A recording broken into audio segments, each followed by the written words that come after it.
Schedule. I'd like to entertain a motion for us to come out of executive session. Mr. Chair, excuse me, I'm sorry. I have to, I have another little script I have to read. Sorry. Apologies. We're returning for executive session. During executive session, the Commission received legal advice on matters listed in the agenda as authorized by 246402 3A Roman 2. Those 5 matters were to receive legal advice and analysis on the claims and defenses in Larson Front Range Farms et al. v. COGCC 18 CV 31404, to receive legal advice and analysis of the required criteria for approving drilling and spacing units under 346116, as well as other factors that may be used to decide between competing spacing applications, to receive legal advice and analysis on individual commissioner communications with the public on petitions for rulemaking, to receive legal advice and analysis of the Adams County District Court's grant of summary judgment in COGA and API v. City of Thornton 17 CV 3160, and to receive legal advice and analysis of the Court of Appeals opinion in Marilex et al. v. COGCC 17 CA regarding findings of the court and appealable issues in the opinion. Mr. Chairman, I invite you to encourage a motion to exit executive session. Okay. Anyone want to move? I'd move we exit executive session. Is there a second? Second. Any discussion? All those in favor say aye. Aye. Aye. All those opposed, same sign. I should state on the record that no votes were taken in executive session and no decisions were made. And so I want to follow that up and ask whether any of the commissioners want to make a motion about how to address the potential for appealing the Marilex decision. As I understand it, there's a deadline of this Thursday to file a notice of appeal. So does any commissioner care to make a motion on whether to file a notice of appeal or not? Commissioner Hawkins. I move that we do not file an appeal on the Marilex lawsuit opinion. Is there a second? Second.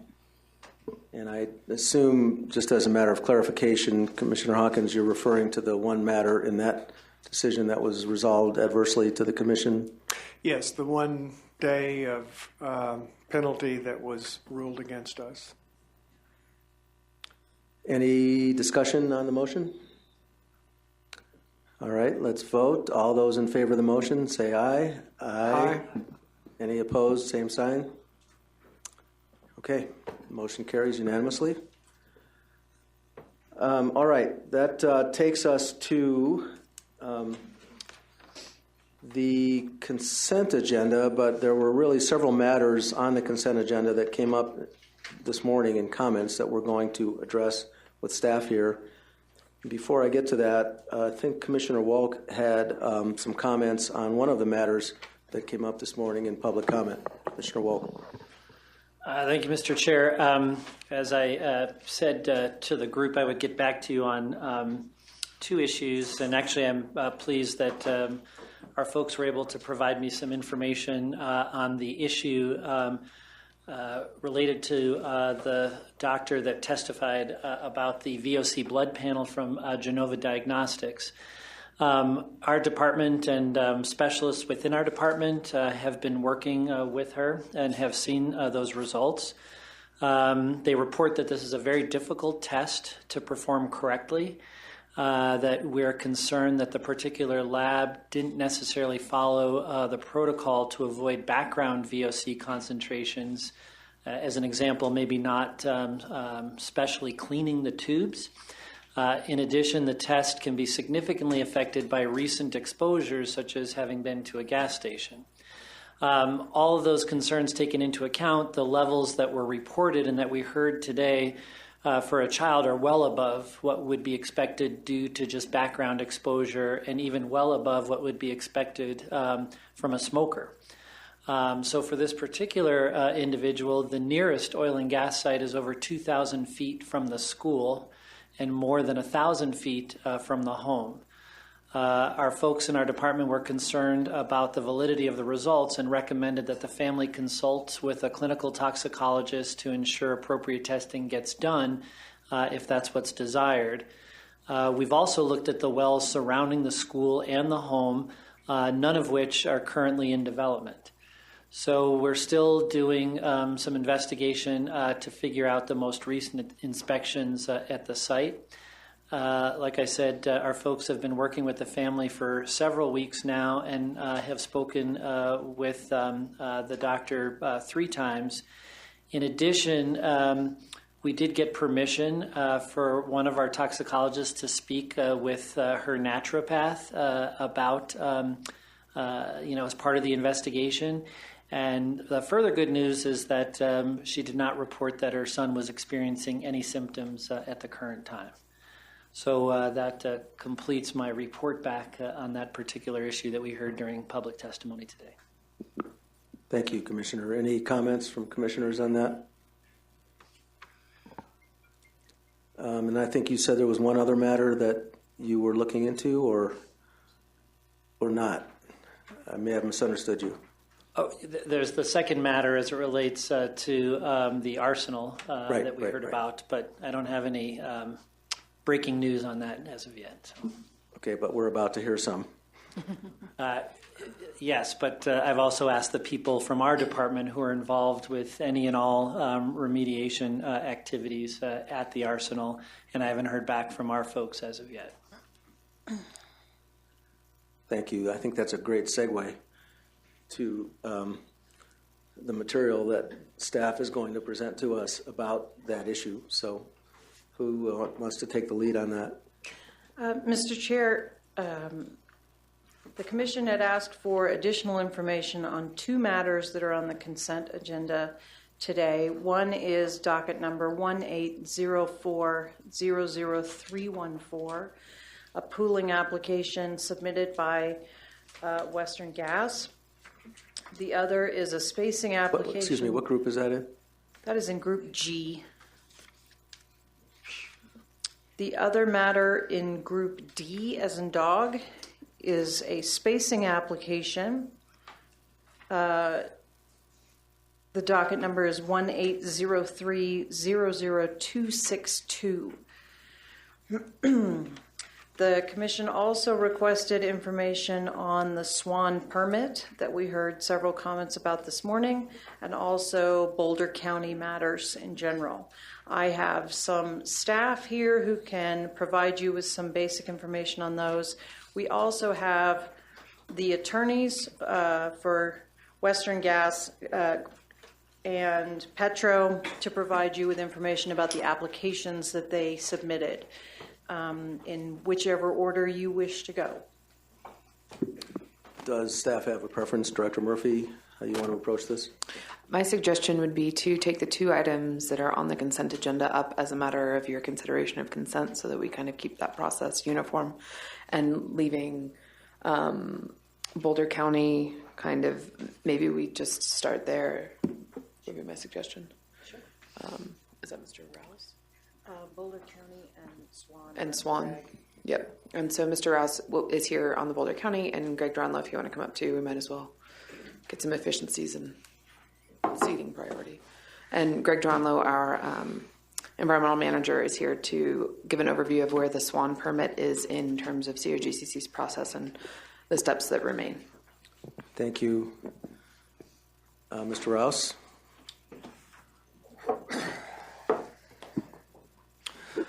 I assume what you're interested in is the 8 North Boulder County spacing applications, and Boulder County's concerned that we keep ruling against them. Is that correct? I think the county's concern was broader than that. It was the sense the county had that they were never being heard, that whatever the matter was, and I think it was primarily 8 North, but it may have been some other matters as well. They were making filings that were continuing to get kicked back, or they just weren't being heard in the process, and I'm not sure of the specifics. So I think we wanted to understand what the specifics were. All right. Well, with 8 North and Boulder County, 8 North filed two spacing applications, 1710-00695 and 696, to establish drilling a spacing unit and add multiple wells in it. There was a objection that you can't ask for multiple wells in a spacing application. You can only ask for one. They amended their spacing application to ask for one well and then filed for the December docket two more applications for additional wells to get up to the number of wells they wanted. That's 1712-00773 and 774.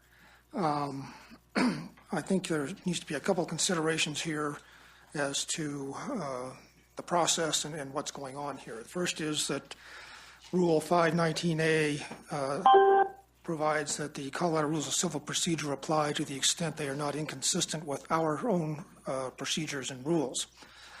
So that makes Colorado Rule of Civil Procedure 12B5 applicable to the proceedings, and that is a motion to dismiss for failure to state a claim. Now, under the Rules of Civil Procedure, that applies to complaints and not answers. Under our rules, it also applies to protests. So we use the same rule and the same tests, whether we are asked to dismiss an application or asked to dismiss a protest. And there was some discussion that I was not party of a while back that that's the way we do it because we've always done that, and so we go from there. The next factor that comes into play is in 2016, the Colorado Supreme Court changed the rules for how you evaluate a 12B5 motion. That's the case of Warren versus Hall. It set a new standard for Colorado and brought it into line with the federal standard, which basically says there must be factual allegations in a complaint, or in this case in a protest, in order to survive a motion to dismiss, whereas previously it was, if under any possible theory or scenario the party could win, the document survives. So there has been a change. There has to be factual allegations as opposed to conclusory allegations and that sort of thing. You cannot merely recite the statutory criteria and as grounds for your protest. You have to have some facts that show that the statutory criteria apply. And that's where Boulder County has run afoul of the Warren test. In all four of those, they failed to state or allege how the granting of the application for either one well and a spacing unit or increased density would harm the health, safety, environment, and welfare. They just said it would. As a conclusory allegation, there were no factual allegations. So I entered an order under the Warren test dismissing those protests. The order was entered without prejudice, and it sat there for quite a while. I would note there are rules. Mr. Rouse, just to be clear, I'm sorry. Are you saying that Boulder County protested each of these applications? Protested Yes. The spacing application Right. and protested the increased density applications? That is correct. They've protested all four. On the grounds that the wells would be a threat to public health, safety, and welfare? Right. Just the bald allegation that they would be. They did not explain how one well would be a threat as opposed to 20 wells or whatever the numbers are. Now, we would note that our Rule 509A3, capital A, requires a general statement of the factual or legal basis for a protest. And so that is the essence of notice pleading, which we have under the Rules of Civil Procedure, and the Warren test applies. They also raised the issue that there are existing spacing orders for 80-acre vertical wells, and that would prevent spacing for horizontal wells on a 1,280-acre basis or something larger than 80 acres, which has not been the commission practice and procedure ever. We can allow overlapping horizontal units on top of vertical units that are smaller. They also argued that the Martinez case is binding precedent and therefore barred what 8 North wanted to do. When in fact, Martinez is not binding precedent. It is stayed pending appeal according to the appellate rules. It's also stayed pending appeal according to the decision itself. And so we keep hearing all these arguments that Martinez is the law, you have to follow Martinez, and that just simply is not the case as a matter of law. With regard to the additional wells applications, they argue that you need an existing unit to be producing for a while before you can file an application to increase the number of wells. Again, that is not the way the Commission has read the statute. It is a contorted way of reading it. There is nothing in the statute that says when that application for additional wells has to be filed, and in fact, the Commission has a long-standing practice of allowing it in the initial spacing application to skip the step of a second application to have to deal with that would achieve the same results. They also raised constitutional arguments in the additional well protest. We can't address constitutional arguments. The Commission has no jurisdiction on constitutional arguments. Again, the motion to dismiss was granted on the basis of grounds of warrant, no factual or legal basis to support it. I would note that in the 17-12-00774 case, which is an additional well case, the city of Longmont also filed a protest. Their protest had two parts. One was we adopt everything Boulder County did, and we have a school building that we are putting over here in this unit, and we are concerned that if this is not handled properly, it will adversely affect our school building and siting of the school and that sort of thing. Those are factual allegations, albeit speculative. I don't know what else you do as far as that goes. So with the Longmont protest, their protest was denied to the extent it adopted the arguments of Boulder County for the same reason that the Boulder County protests were denied. The Longmont protest was allowed to proceed on the basis of this school siting issue that they specifically brought forward. And so that will be going forward as we go forward with these cases. Now, these orders denying the Boulder County protests were issued January 4th, 2018. They were without prejudice, as I stated. Boulder County never filed an exception, as it's allowed to do, with the Administrative Procedures Act for appealing hearing officer or administrative law judge decisions to the Commission. So it became the order of the Commission and unappealable to the Commission at that point. They never moved for leave to file an amended protest within that period of time. Now, here's where it gets a little interesting.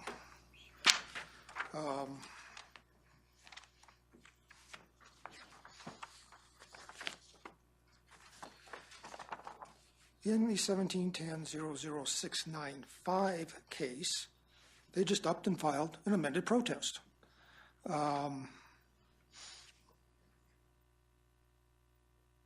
It was addressed at the pre-hearing conference that I was holding, and here's how the ruling went down. Rule 519C provides that the Colorado Rules of Civil Procedure are applicable to Commission proceedings unless they are inconsistent with Commission rules in the Colorado Oil and Gas Conservation Act. Commission Rule 506C provides that any continuance of a hearing shall not extend the filing deadline for the filing of protests and interventions in accordance with Rule 509 unless the application is amended or is otherwise allowed by the Commission. Now, while the initial application was amended, that was prior to the first notice going out, and so there was not an opportunity to just file another protest. The protest was filed as to that amended application. There have been numerous continuances, but there have been no more amended applications that would trigger a deadline for filing a new protest. All protests in this matter were due October 16, 2017. They did not file their protest timely. Their second protest, amended protest, whatever you want to call it, was simply not timely filed, and it was dismissed. Now, to complicate matters further, the parties, being 8 North and Boulder County, came to a mutual agreement concerning a protest in docket number 17-12-00774, one of the increased density applications, whereby Boulder County was granted leave to file an amended protest by March 22, 2018, in exchange for dropping its appeal of your order dismissing its protest in that particular case. And I allowed that protest to be filed in the 774 case. The stipulation that the parties did not contemplate a new or amended protest being filed by Boulder County in docket number 1710-00695, the original proceeding that they never appealed. But they went ahead and filed it 8 days after the agreed upon date in the additional Wells case. So for all these various reasons, the amended protest in the 695 case was dismissed. Now, Boulder County has seen the light, so to speak, and they are in the process of filing their exception and appeal. They filed a designation of record with regard to that second order dismissing the second protest. So that will end up in front of you whenever we get to hearing on these matters. Now, I had originally wanted to schedule these matters for hearing in June in Greeley, since I think we're going to have I won't say a light docket, but at least those would be matters that everybody could get to the Greeley hearing easily and hear all the Boulder County cases and things there. I was told in the pre-hearing conference by the Boulder County Attorney's representative that they did not want to meet in Greeley. They wanted to meet in Denver. When asked why, they said it was 30 miles further to Greeley for their people to come. They couldn't get bus service to go there. And they didn't want to drive their cars there because they would be accused of being hypocrites about using fossil fuel vehicles to drive an extra 30 miles or something along those lines. So it is continued now until the July hearing. And frankly, we'll redo a case management order, another pre-hearing conference, and we'll get things teed up to here in July. So that's where we are. But I personally look at their complaints as lodged this morning as being sour grapes by a losing party on the wrong end of hearing officer decisions, which every time this hearing officer makes a decision, somebody's unhappy. Sometimes it's both parties, but that's the way it goes. Commissioners, any comments, questions? Director Murphy. Yeah, Chair, if I can follow up on a couple of the other processes in which we've engaged with Boulder County. I think Boulder County has been very involved and engaged in a number of the recent rulemakings, including the Flowline Governor's Task Force and mill levy rulemakings as well. We are working with Boulder County on the comprehensive development plan that's pending. I think we're continuing to meet with Boulder County to discuss the issues that they bring forward to staff so that we can hear directly from them. And then, yes, to acknowledge something that Commissioner Jones brought up, this commission did deny Boulder County's request for a local public forum. That's kind of the suite of issues that I'm aware of at kind of a higher level than application by application matter. And of course, we'll continue to receive comments from Boulder County on permits and other matters that come before this commission. Commissioner Overturf. I just have a couple of questions. One is, what's the distinction in the way that the hearings staff treats interventions filed by local governments and CDPHE and the Parks Department versus interventions that are filed by other parties? Because I know under our rules, local governments, CDPHE, and the Department of Parks are considered interveners by right. And so in my experience, that typically means that the party just basically has to say, I want to be part of it. At least that's been my experience in other forums. And so I wonder if we are applying a different standard to those two different categories of interveners, or if you're treating them the same.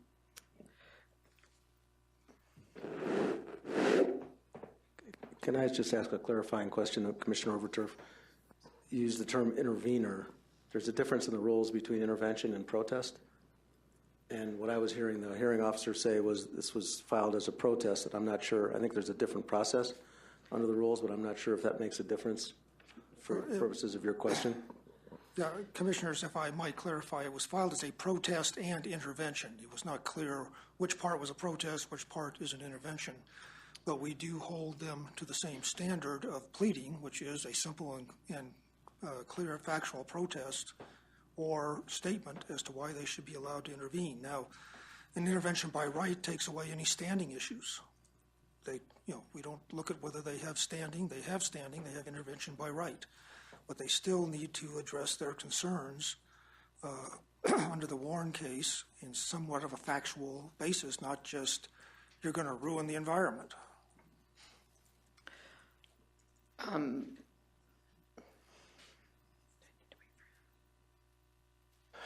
Okay, can I ask my other question then?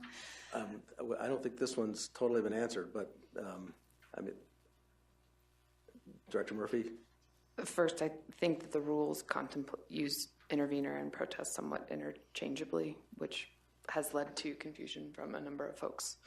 And I think we've probably, or at least I've had a conversation with local governments about that distinction, but I think we do view intervention as the standing question and making sure that we have the right parties in the room to a particular proceeding, and we've, to my knowledge, not challenged the right of a local government to come forward in these contexts, provided they bring something forward that we can evaluate in the context of our process too.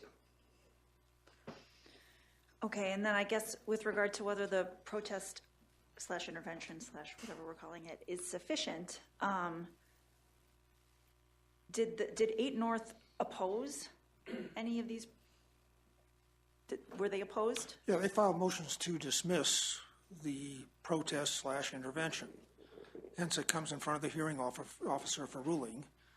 And if the losing party doesn't like it, they're free to appeal to the commission, and the commission does what they do as an appellate body, uphold it or reverse it. Okay, that's all I had. Thank you. But they also need to go through the process of making the appeal.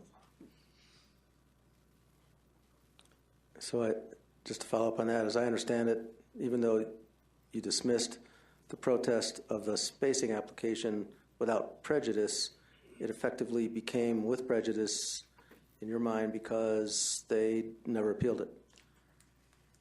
Don't know if I've thought of it that way, but I think that would be an accurate analysis. You know, they have their 30 days to appeal under the Administrative Procedures Act, and they just didn't do it. So then dismissing it with or without prejudice doesn't really make any difference. It was dismissal, and they could have appealed the dismissal on the merits. Or they could have filed before the appellate time left, they could have filed a motion for leave to file an amended protest / intervention, which they did not do. Now, at the pre-hearing conference, my recollection is as we're going through this, making the ruling, the attorney for the county pops up and asks leave to file the protest that they didn't ask for leave ahead of filing it, and that's just really not proper procedure to ask in the middle of ruling and discussion and argument on it at that point in time.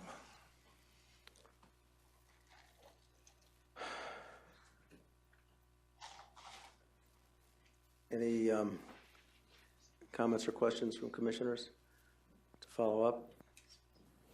I mean, to me, this raises issues of process and issues of substance. We're going to address, I think, some of the issues of substance in tomorrow's competing spacing disputes in terms of the appropriate kinds of challenges that can be made or criteria to be used for resolving spacing matters that are challenged one way or the other. There's also the question of process here, applying our rules and whether local governments should get some kind of a special treatment. I don't think we can resolve any of those questions right now, but I think speaking for myself, I think we want to encourage, on the one hand, participation by local governments in our process. On the other hand, it's not clear to me that any justiciable issues were raised in the protests that were filed. So I'm personally not persuaded to take any specific action, but I would welcome comments from commissioners on what they've heard. Mr. Chair. Commissioner Overturf. I'm not sure that we can take any specific action because there's nothing in front of us to take action upon. I feel like I have a better understanding about what happened, but given that Boulder County didn't file exceptions on the decision denying their intervention, I'm not sure there's anything that we can do right now, but the additional context is helpful in understanding the procedures to date. Well, and remember, in one of the increased density cases, they do have an amended protest that was allowed to be filed, so they're going to be heard in that case. And they are appealing the denial of the amended protest / intervention. So that will come before you. So they will be heard, just not right now, just not in front of the hearing officer. So in the meantime, the spacing and increased density applications are delayed, correct? Yes, they're delayed to the July hearing, whatever days those are. I think it's towards the end of July, if I remember right. Okay. And then just, I guess, to make one more point, and I know there are representatives of Boulder County in the audience, the Form 2A process and the APD process were designed to address surface issues, some of which, or maybe all of which, it seems to me, were intended to be raised by these protests. So I would encourage Boulder County to continue to be focused on that aspect of the process. In other words, you're still going to have your opportunity to make your case, to raise your issues, and we'll see what happens. But okay, I don't. Unless anybody has anything further, I think we've heard enough on Boulder County. All right. So then the other matters, Director Murphy, how do you want to proceed? I would ask Greg Dronlow to give an overview of the Swan Permit status and expected next steps from staff. And then I also understand representatives are in the room, or an attorney for Burlington or Conoco, I don't remember who filed it, is in the room if you have questions. But I suspect if you want more information than what Greg has, we would actually need to schedule something separately for that. Thank you. Julie, I'm looking behind you to try and click on an icon here. Stuart was kind enough to get me close on the map. Greg Duranlo, Environmental Manager at COGCC, losing control of the maps. All right. That's not where I want to be. So as an update to the Swan application, I was going to pull it up on the maps here so that I could share a visual aid with you. And I think I will still try and do that because it is helpful. I want to emphasize that the Swan Form 2 and 2A applications are still in process at the Commission. They were submitted on April 12th, 2018. And at the request of the LGD, the public comment period for the 2A was extended until May 12th. And also at the request of the LGD, a consultation with CDPHE has been undertaken, and we've commenced that process. Yeah, I'm getting in there now.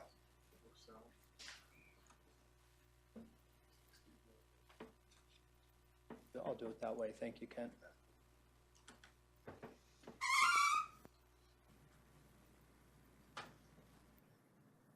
Section 6.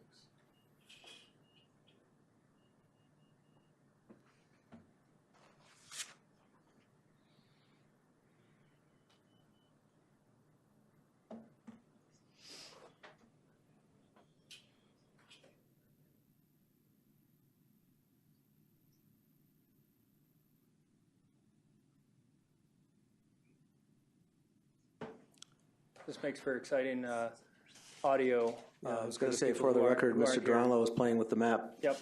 So I wanted to turn on a few layers so that you can see. Here is the proposed Swan location proposed by Burlington Resources.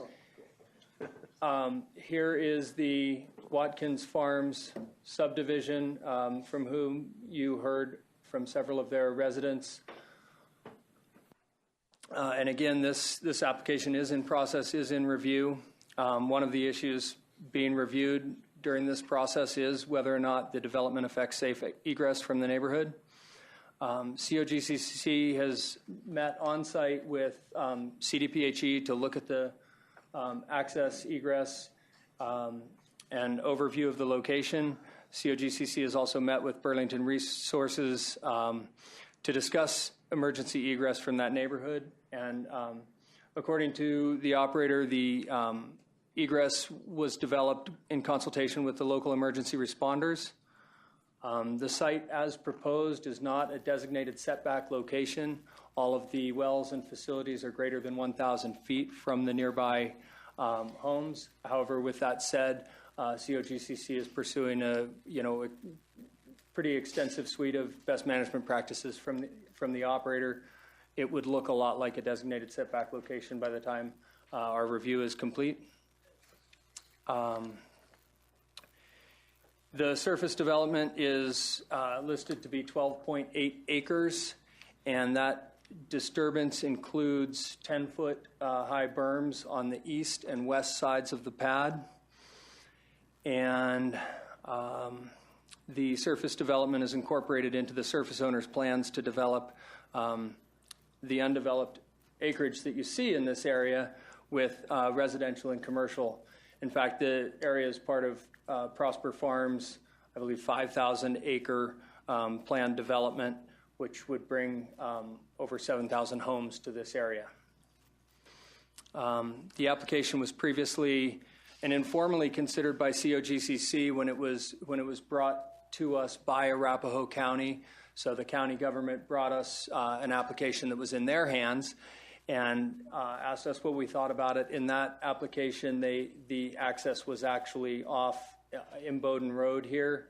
Now the access has been modified to come off 6th Avenue here from the south. And at the time the application was an 8-well pad. It is now, as you can see, a 1-well pad.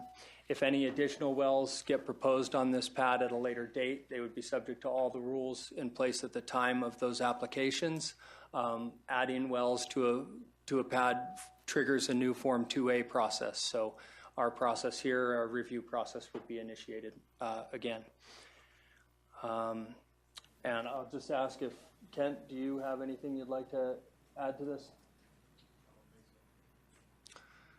So that's just a summary of where we are in the process, and I'll take any questions. Commissioners, any comments?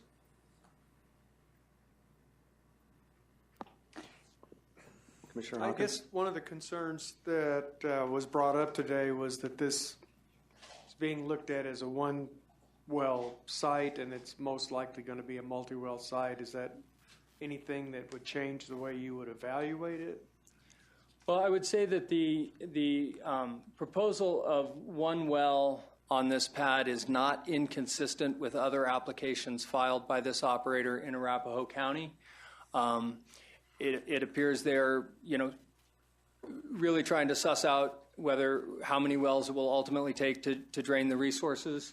And so at the time, they're just filing single well applications. Now, as soon as I say that, you can see that there's a couple pads proposed to the south that are 4-well pads. And so, it's not 100% consistent. But with that said, again, if they did come back to add whether it's 3 more wells to develop it, as those are shown with 4, or whether it's 7 wells or 27 wells, we would review those at the time that they come in. If this is part of, if this does get developed out as the Prosper Farms development plan goes, we would be looking at, that development and considering all of that development as well when those Form 2 and 2As come in. May I ask a question? Any other? Commissioner Overturf? I think Commissioner Jolly beat me to it again. I'll let you go first. Commissioner Jolly? We heard several comments specifically about the ingress and egress and the community that's out there, Watkins Farms, is getting locked in. I think you just said that this has the approval of the local emergency authorities. So can you just address the thought that went into that? Well, to some degree I can, to some degree I can't. I wasn't part of the conversations with the local emergency planners that developed that. I can point out that there's a easement for an egress from the neighborhood right here. However, my understanding is that it's an easement on 2 private properties. So they've actually, I guess, put a chain lock across that. that would be opened by the emergency responders if necessary. I think part of the concern was even if they came out of the neighborhood that way, if there was an incident at this location, they would have to drive 6th Avenue past that. There are some other smaller roads that go out, and Bowden Road goes down to the south. They could egress that direction. There's also a private farm road this way that they could likely use if necessary.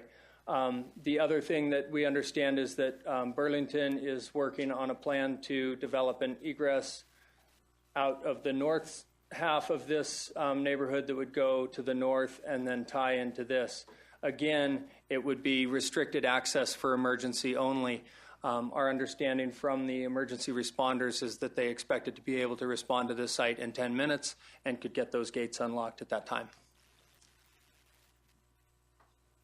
Does that answer your questions, or were you looking more process on the development of those plans? A little bit more on process, but also, is there a number of wells where you would require there to be a second access in or out?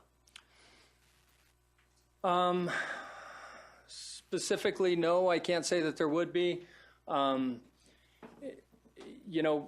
This neighborhood is governed by local land use considerations, so we don't, tell the local government how to access or egress from a neighborhood. And really that aspect of emergency response planning, we do put the operator in touch with the locals, and they go through that process with the local emergency planners. Okay, thank you. Commissioner Overturf? That northern alternative egress emergency only road that you mentioned, is that something that you could require as a BMP when you do issue the permits, that they construct that road to the north? There are some challenges with including that as a condition of approval. If the operator proposed it as a BMP, as a best management practice, it would be easier for us because they can tell us exactly maybe what local approvals they need to achieve to get that done.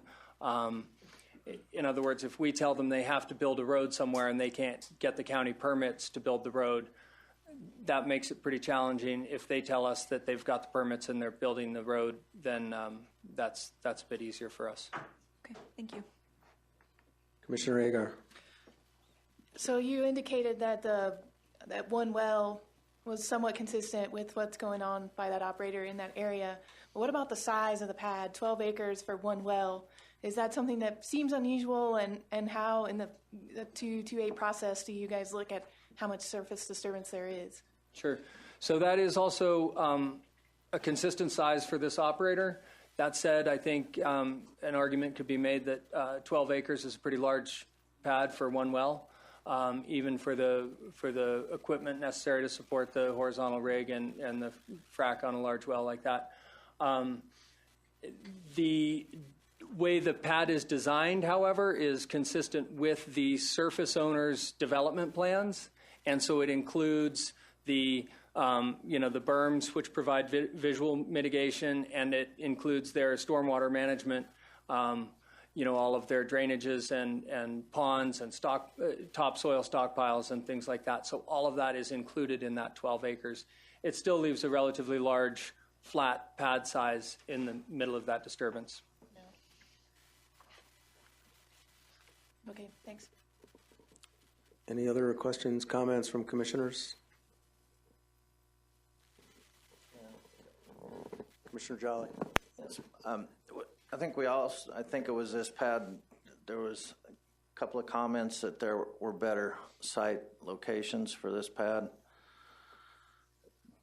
Is that something that you ever contemplate, or is that up to the operator? Sure. So it is something that we contemplate. Our rules really require us to contemplate it as part of the consideration of a designated setback location when a well or production facility is within 1,000 feet of a building unit. In this case, they're pushed just beyond that 1,000 feet. That said, if you zoom out of this, it's easy to say, gosh, there's a lot of undeveloped land out there. In this case, the surface owner has plans for low, medium, and high density residential in this entire area. Now, we can't necessarily evaluate a permit in hand based on what is proposed to be out there, but at the same time, we can't push the surface owner to change their development plans of 5,000 acres one way or the other necessarily. So we do, we will be talking to the operator about what other alternatives they have. My suspicion is that the answer that will come back that, this is where the surface owner is wants us to put this, and we're trying to work with the surface owner to get their whole development plans done. And this location does take into effect, what did you say, 7,000 new homes? That's my understanding from looking at a document that was provided to me, but I don't know where that stands in the approval process at the county or anything else. Okay, thank you. It's a large development, and if you zoom out, it kind of covers this whole area as the Prosper Farms development.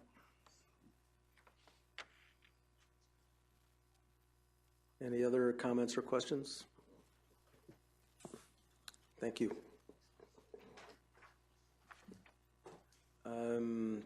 So, Director Murphy, we have, I think, 2 remaining items, both of which were on the consent agenda. So, how do you want to handle those? My suggestion would be, if commissioners are interested in hearing about them separately, to pull them off. This is all subject to, of course, input from your council to make sure I'm not maligning the process myself. But we can do those in advance, or as if the commission wants to separately hear those matters as an item of consent, staff can answer questions.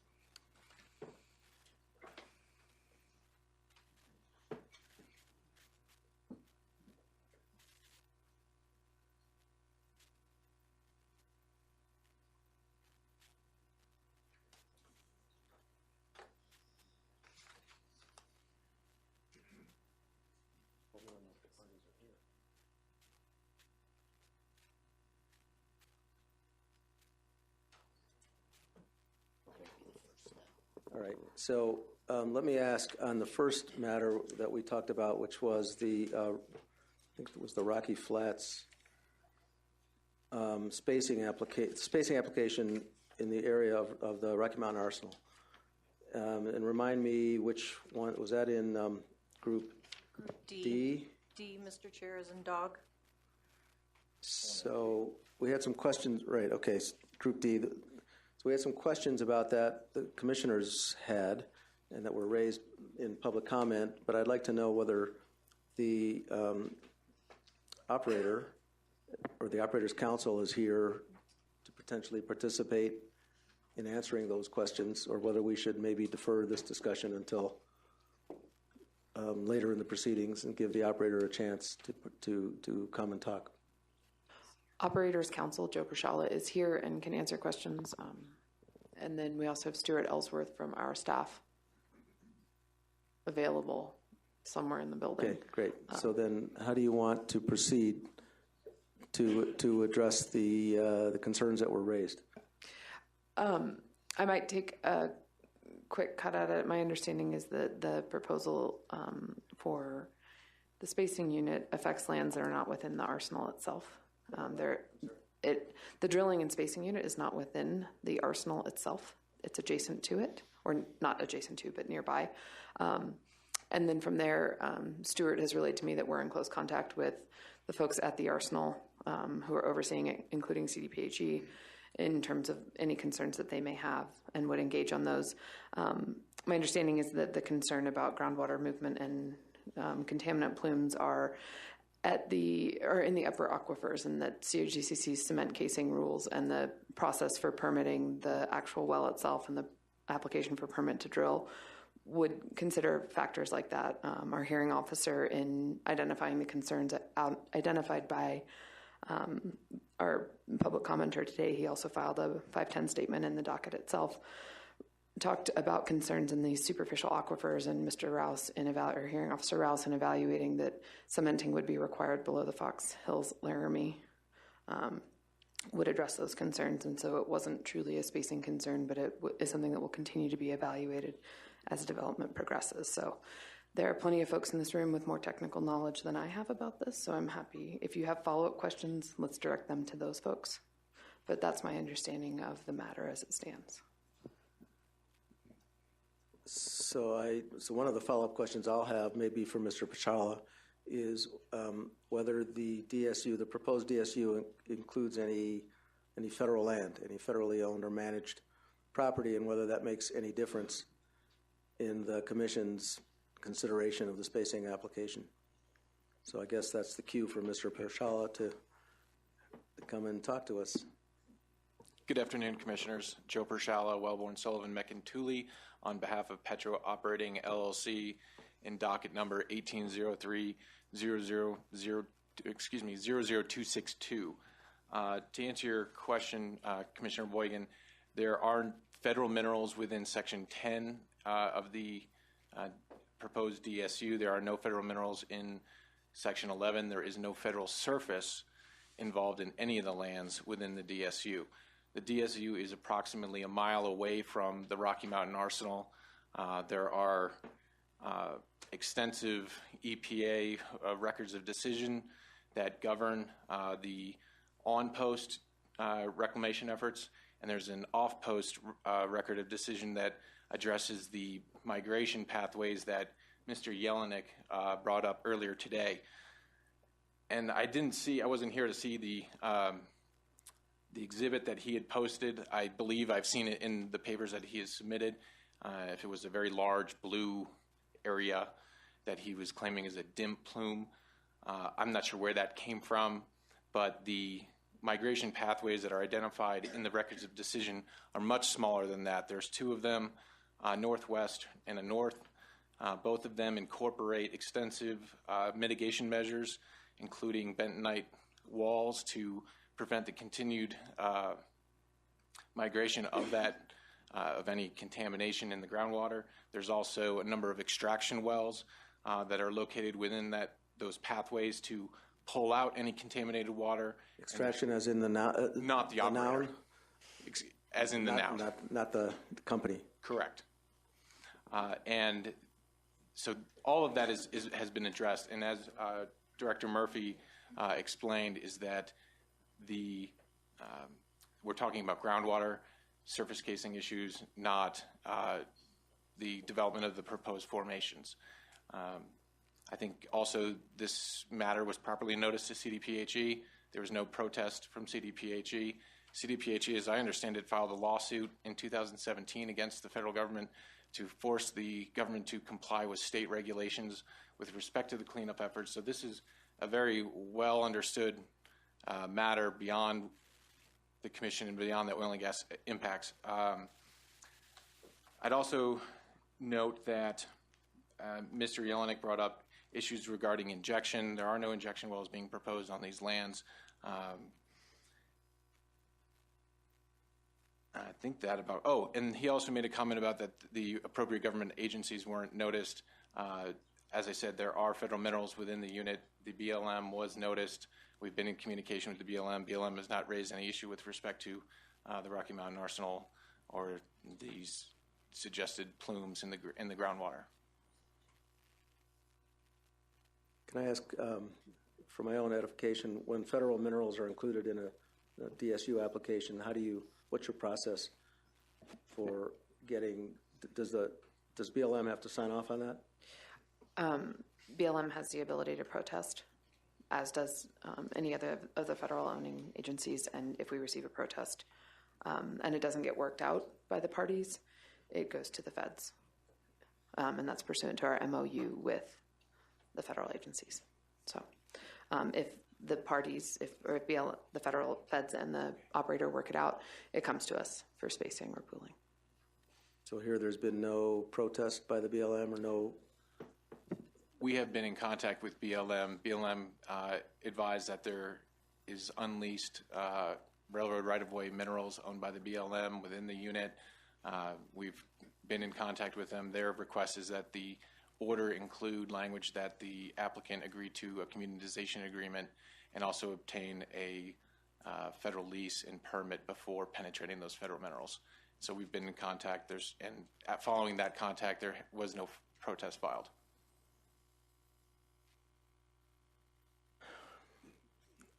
Commissioners, any questions, comments? Commissioner Walk. You had me until you mentioned the lawsuit, because my understanding of that lawsuit is it relates to primacy when it comes to wastewater. So I'm not sure why that's relevant. The reason I brought that up is that Mr. Jelinek had submitted over 72 pages of materials in support of his protest. A lot of it was incoherent and kind of somewhat scattered. That was included in there. My point in raising it was that CDPHE is fully aware of the Rocky Mountain Arsenal and the issues there, and this isn't something that's not been addressed by the governmental agencies that are involved. So aside from the absence of a protest, what do you have, or what's your knowledge of what you have or maybe what staff has from CDPHE or the federal government, either agency, with regard to sort of active consent? I'm not sure I understand active consent with respect to the DSU. We've notified all the required parties, including CDPHE, of the application. There's been no protest, no communication whatsoever from CDPHE. So my understanding would be that CDPHE has consented to the proposed DSU. In the absence of a protest. Well, is there any provision in the rules for, other than a protest, for a state agency or party to approve or consent? My understanding is that CDPHE, as we talked about earlier here, has intervention as of right. Right. And there was no intervention filed either. And there's nothing specific having to do with the arsenal that engrafts some sort of process in this area that might give CDPHE or anybody else, EPA, some notification and participation. Well, for clarification, we're not in the arsenal. This is a mile away from the arsenal. These are fee surface lands. Commissioner Walk, are you... I'm just wondering if there's a different response from staff. About active consent? Yeah. Or active notice or engagement through any type of consultation process. I bring it up. It wouldn't necessarily come to my attention, but I don't want to presume that somebody within the department feels that they were adequately noticed, and so in the absence of protest, that automatically assumes consent. I know procedurally or legally that that's the way it goes, but at the same time, while I'm here, I just want to make sure that we've been actively engaged in evaluating this. This is a complicated, as you know, as everybody knows, a complicated remediation that's been going on for decades, and I know it's not primarily involving the arsenal, but at the same time, anything within proximity that involves any kind of disturbance is something that, in my opinion, warrants that we just do that extra check and balance to make sure that there's nothing that we would be concerned about as it relates to the remediation.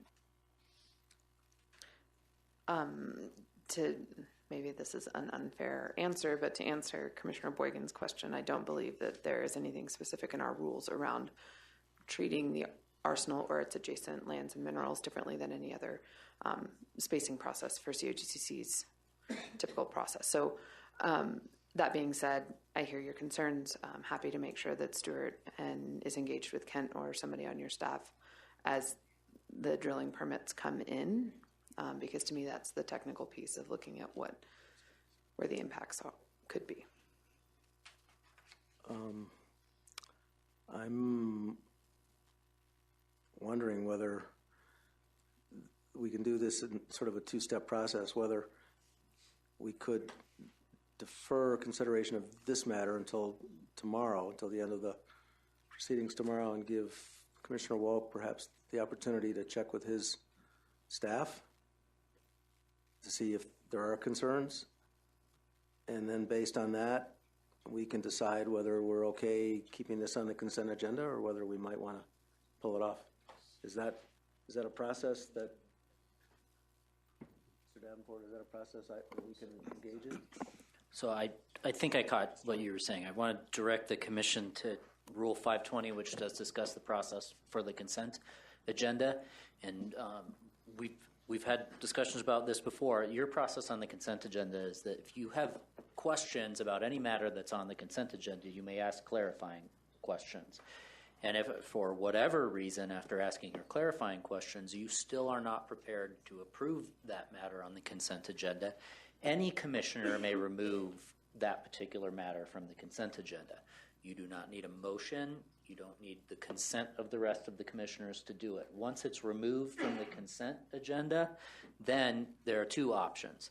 It shall be heard at the end of the remaining agenda, so tomorrow, or if practicable and agreeable to the applicant, so it would be the applicant that would tell you whether or not they're willing to participate in something tomorrow, or if not, scheduled for hearing at the next regularly scheduled meeting. So if there is a commissioner that's not prepared, to approve this on the consent agenda, any commissioner may remove it from the consent agenda, and then we'll have to figure out whether or not it's heard tomorrow or in June, depending on the agreement of the applicant. Commissioner Walk? I'm not prepared to approve this on the consent agenda at this time.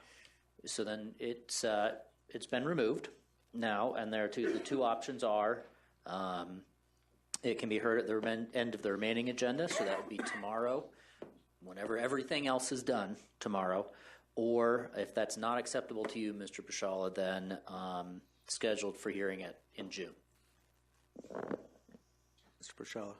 Well, not having my client representative present with me, I can't agree or disagree to having this heard in June or tomorrow at the end of the day. If I may, if I could contact my client during the pendency of the consent agenda, since this is going to be pulled off, and report to you after that with a position, I would appreciate that.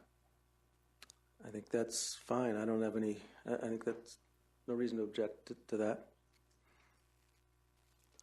Okay, why don't you do that? Report back to us. Let us know when you're prepared to do that. We've got not very much more on the consent agenda, and then we're going to be launching into a contested matter, but we can take a break during some part of that to hear from you. Will do. Thank you. Thank you. And then, so that leaves one matter remaining from the consent agenda there were questions about? Yes, Chair. It's Group G 1804-00314. That's the so-called tollway site? Yes, Mr. No. This matter, the application was processed by the hearing officer who is not with us, who is not with the department anymore. We do have the attorney for Great Western here to answer any questions you might have on the pooling application, but I have no staff who would have knowledge of how it moved through the process.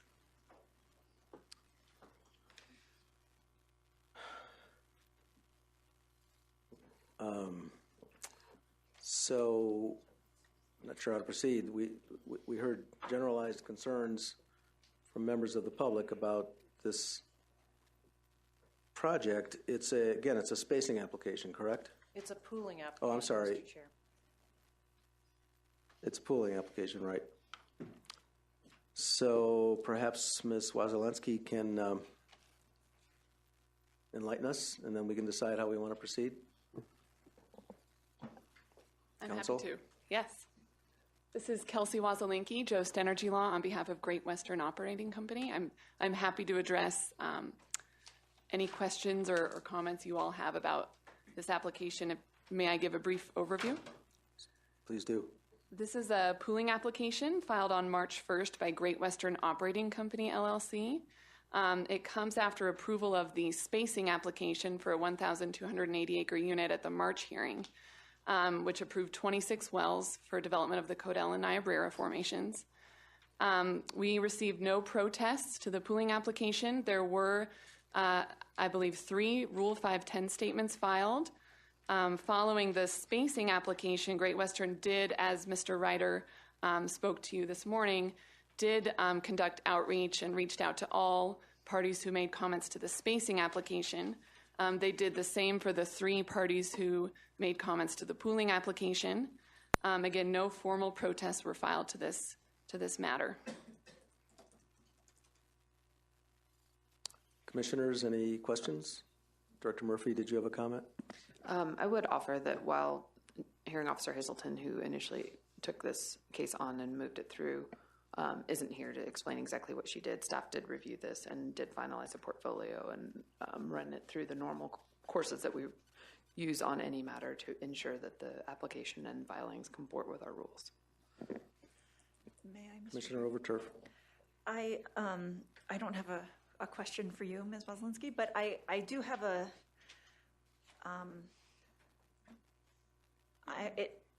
my ears kind of perk up every time we see a situation like this where a member of the public files a protest, and some of these public comments are specifically labeled as "I am protesting," but then they are kind of administratively converted into Rule 510 statements, seemingly without even a request to do so by, or a challenge to the legitimacy of the protest by the operator. And so I recognize that that's the approach that staff has taken. I think this was one of the first questions that I had when I first came onto the commission. But I will just say that where there are public comments that say explicitly, I am protesting this matter, and there's no other information about the resolution of that protest or the withdrawal of that protest in our hearing packets, I think the automatic conversion into a 510 statement without some documentation that the member of the public or the protestant consents to that is problematic for me. Director Murphy. I appreciate your comment about process, and I think that historically some of those conversations have happened on the phone with the hearing officer calling a pro se protestant with consent of the other side, of course, so it's not ex parte contact, but to talk through the scope of the protest and what the commenting or protesting party is seeking or what their concerns are. And again, kind of going back to this challenge that staff faces about what are protests that we can hear and that can cause a change in course of our action versus more generalized concerns or comments about how COGCC or the oil and gas industry operates or differences. I hear that from you clearly that we should do a better job of documenting why that happens instead of maybe a one-sentence email from the hearing officer saying this is converted. I think it may be helpful to understand that not in all circumstances, the party filing the comment may not agree with the hearing officer's decision, and the opportunity to challenge that exists, and the person would be advised of that, and we've had those come forward too.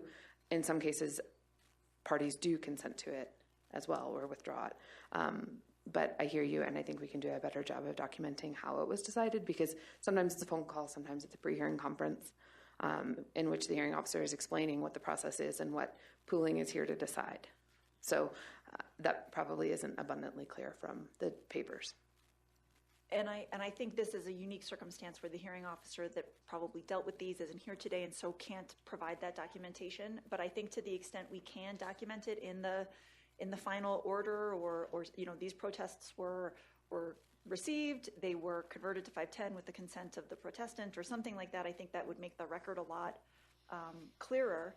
And also just that even though a protest may ultimately be without merit, doesn't mean that it's not a valid protest. A protest can be lodged and then ultimately be denied. I mean, it can be overridden because the relief that's sought by the applicant is granted. So, but I appreciate that this is a unique circumstance, but wanted to just flag that conversion issue as something that continues to give me pause.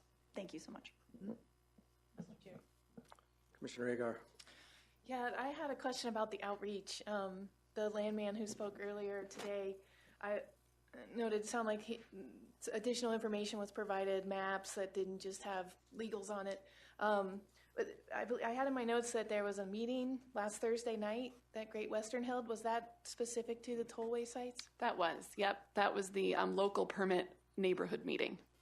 And that was all of the affected people were invited to that meeting? Correct. That's correct. All interest owners in the unit to be pooled were invited to that meeting. Right, and that was strictly informational. Correct, as part of the local permit process. Okay, thanks. Commissioners? Oh, Ms. Wazlanki. If I may, I just wanted to make one last point. Great Western wasn't actually notified of any of the Rule 510 statements filed in this matter. We pulled them from the hearing portfolio. And so, again, we made several requests to be sent the Rule 510 statements several weeks ahead of the hearing so that Great Western could do this pointed outreach to each party who made a statement. But, until they were posted, Great Western had no direct notice from the commission that they were even filed. That's a good point. Director Murphy, what's the process for the timing of posting 510 statements? I know we normally don't get our portfolio till a few days before the hearing. I think our practice has been to share 510 statements immediately with applicants or protest immediately with applicants if the applicant isn't copied on the initial correspondence that comes into our office. And so we will double check to make sure that this is an anomaly due to this particular case, but it's concerning to me to hear that as well.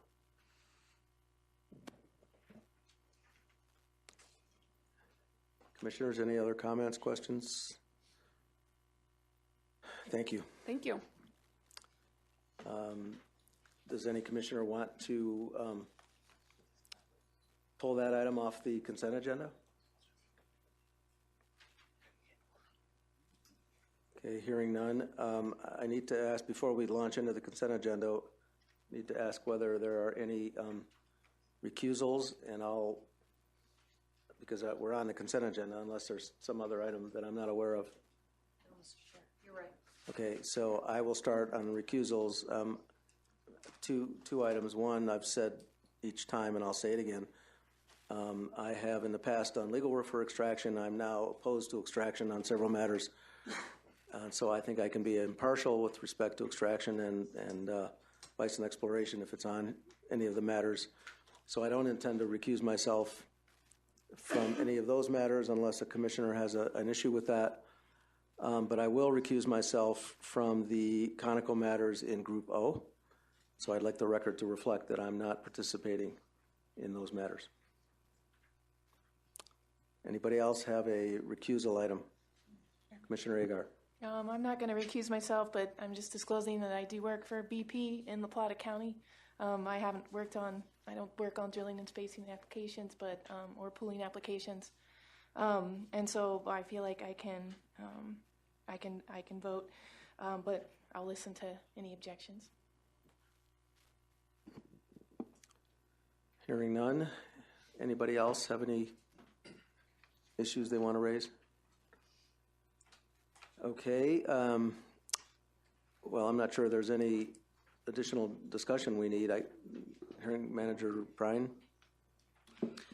No, Mr. Chair, I was just going to say if your discussion was over based on the Petro operating matter being pulled off the agenda for consent, you now have groups A through C, then groups E through N, and group O as three separate groups, and then the enforcement consent as well. Yeah, so if we can handle Group O, was it just the one matter, or were there several matters in Group O? There are several matters in Group O, Mr. Chair. So perhaps we can just have two votes. Just one. No, there's two conflicts. So we can have two votes on Group O, perhaps one with the Conoco matters and one without. Yes, Mr. Chair. I mean, yeah, right, the two Conoco matters and the others. So I'll entertain a motion to approve, I guess, all consent agenda items other than Group O.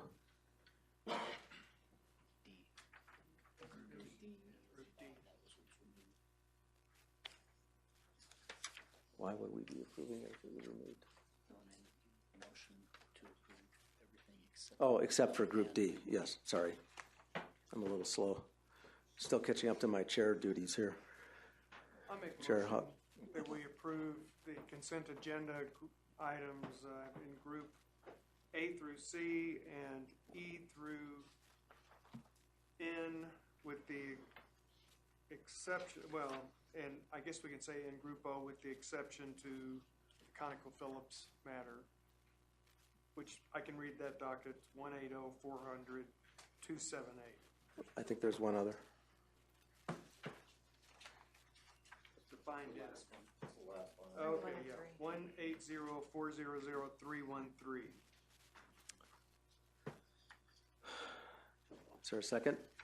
Second. Any discussion? All in favor, say aye. Aye.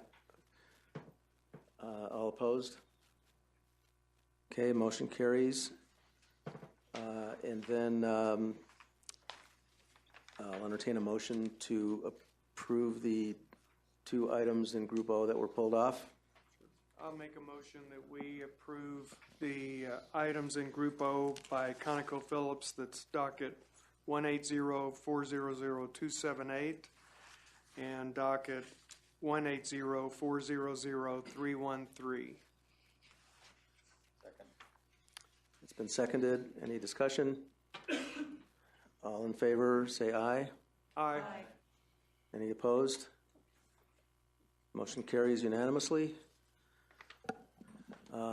Okay, so now we, Mr. Chair, just to, motion carries unanimously with the chair. Okay, thank you. oh, right, yes. Okay, enforcement, consent enforcement. D, we're coming back after Mr. Parker. It's just pulled off.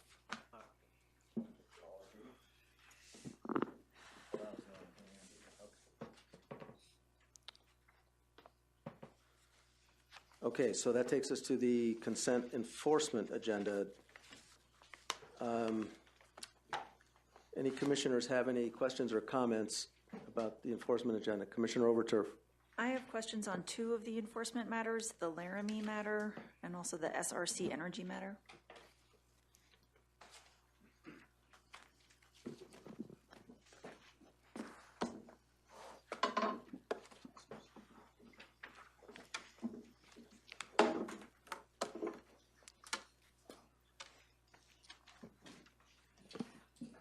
Good afternoon, Commissioners. This is David Beckstrom, Assistant Attorney General, here on behalf of staff in the Laramie matter. Also joined for that matter is Attorney Little, who represented Laramie in the settlement of that. He is in attendance and can introduce himself. My name is David Little. I'm an attorney at Steptoe & Johnson, PLLC, and I'm representing Laramie Energy in the enforcement matter that's on the docket today. Thank you. So my question was with regard to the penalty calculation is that the violation decided that it was going to start on August 7th when Laramie started construction at the location and ends on August 23rd when Laramie commenced corrective actions. But then elsewhere in the document, it appears that the corrective actions that Laramie undertook starting on August 23rd were ultimately insufficient. And so I would like some additional information about your rationale as to why that's the end date of the violation when the corrective actions that were taken were not adequate. Absolutely. So, as you noted, the violation calculation started the day of construction and ended the day that Laramie received the inspection noting the shortcomings on the 15th and commenced corrective actions on the 23rd. Between the 15th and the 23rd, they went out and took a number of actions that they believe addressed those shortcomings identified in the August 15th inspection. Staff later came back and observed that those were insufficient. Laramie was ultimately notified of those months later, for the most part, and has been in communication. Laramie and staff have been in communication about the additional work that's needed. But because Laramie took those initial steps, commenced corrective actions, and installed a number of BMPs at that time, we felt that for penalty calculations under the 500 series rules, corrective actions had been commenced, and therefore, from that point forward, basically, settlement negotiations as far as what else was needed were underway. Okay, and then is Laramie in compliance today?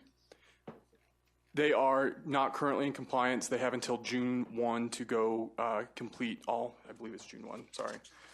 June 1 to go complete the remaining outstanding corrective actions, and they have been in communication with COGCC staff to determine exactly what that needs to look like.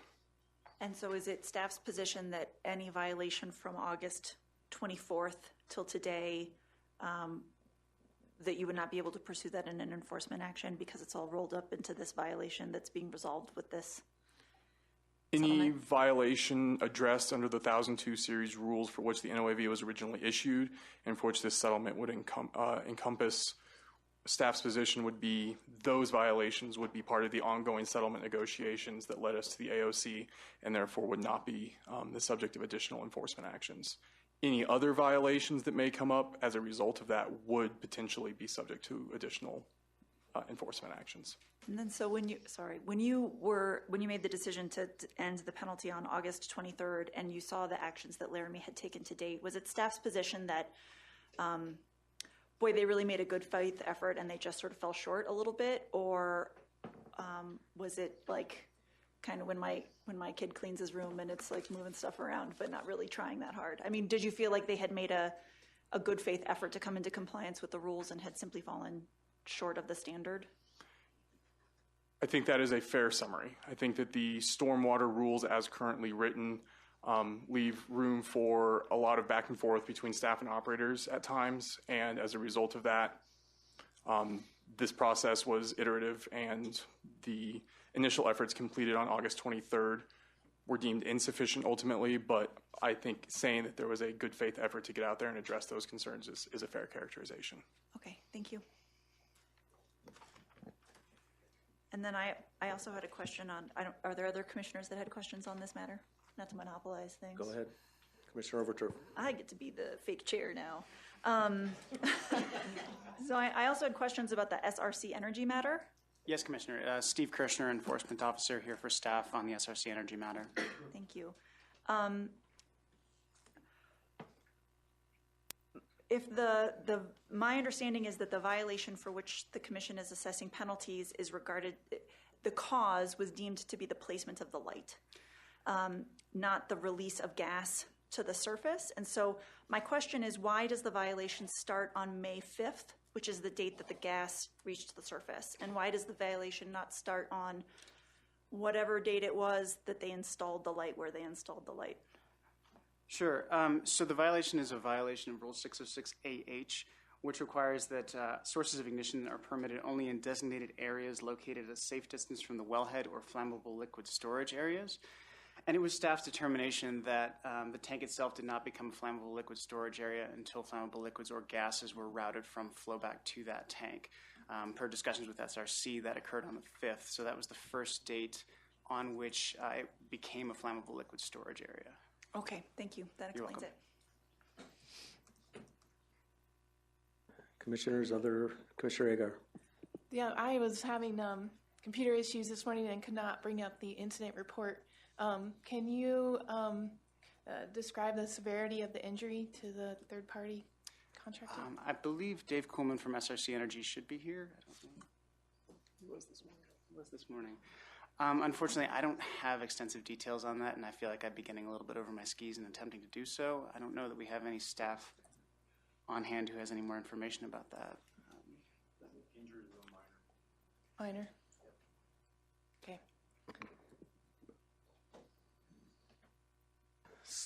Any other comments from commissioners? I actually had a question or a comment on the Donnelly case. Thank you.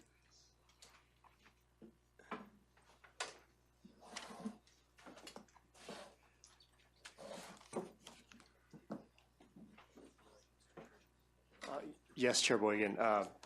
Stephen Ma, enforcement officer, here on behalf of staff to talk about that.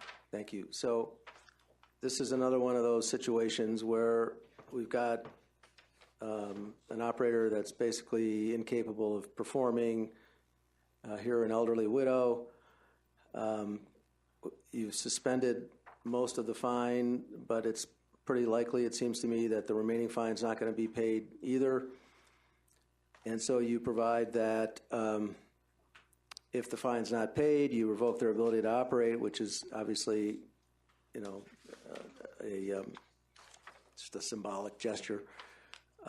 You foreclose their existing financial assurance, and I'm not sure how much that is. You'll probably tell me. And then you'll require them to comply with the order and repay any funds expended by the Commission from the Oil and Gas Conservation and Environmental Response Fund for any work undertaken. And then you have the right to, you turn it into an orphan well, and you mitigate the conditions, plug the well, do whatever you have to do, and salvage the equipment.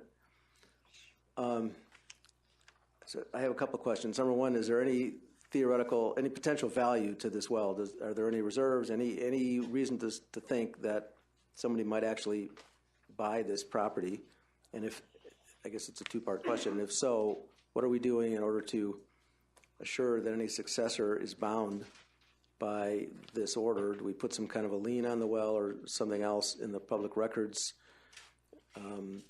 Or do we just handle that if there's a change of operator that would be filed? I mean, how would you police it is basically my question. Sure. So let me answer a couple questions that I heard in there in your statement. So first of all, the bond that's involved, this operator has a $20,000 cash bond.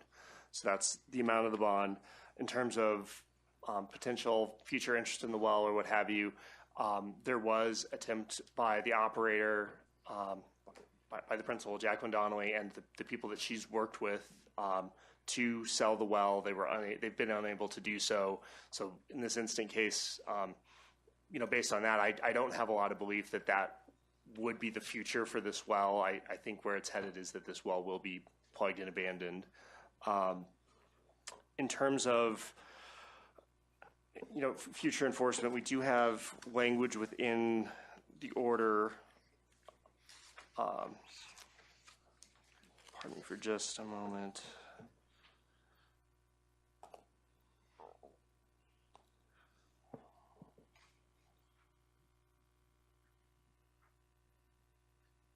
So under paragraph 8 of the order, Donnelly Casing or its successors or assigns shall pay any unpaid portion of the penalty if Donnelly Casing is revived or capitalized or there is a sale of these properties by Donnelly Casing. That's the limited manner in which we've addressed that future interest that could potentially be out there for a different operator or successor to this well. Beyond that, I don't know if there's additional tools that are available, but in terms of addressing it here, that's the way it's been done. Okay, so you got a bond that would at most cover the amount of the fine. So as a practical matter, you can use the bond to pay part of the plugging cost. In terms of binding successors, you've got nothing filed of record. And so I guess my comment is, if you're going to approach it this way, and if we're going to take over the well, do we want some kind of as part of our process, do we want to take either an assignment of the well or a lien on the well to assure that any successor is bound?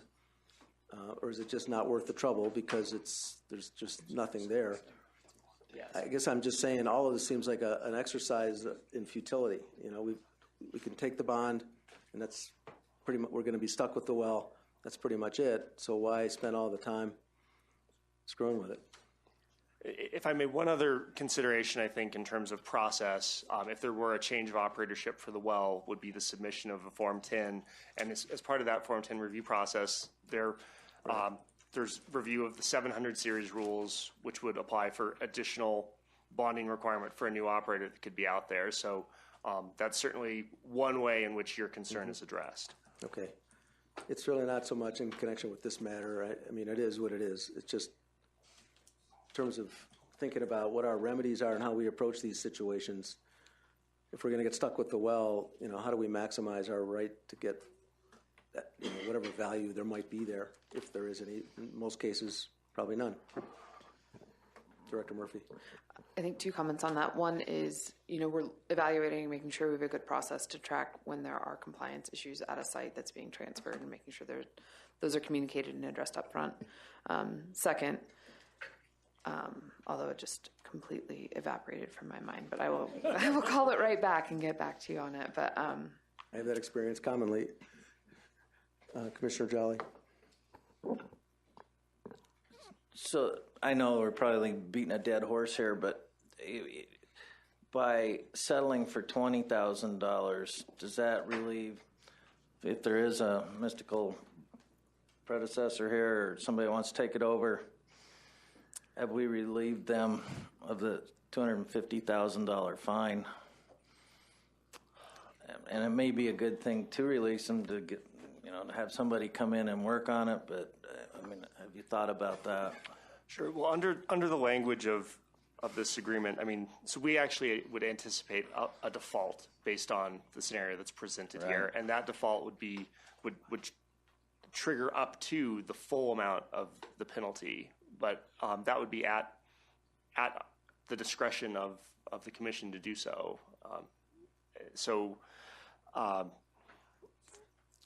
I think that there's I think we reduced it to 20,000 from 250, and I just want to So that the mechanism for that is by suspension, and the terms of the suspension are likely to be violated for this instant case, and so that's why I'm saying theoretically the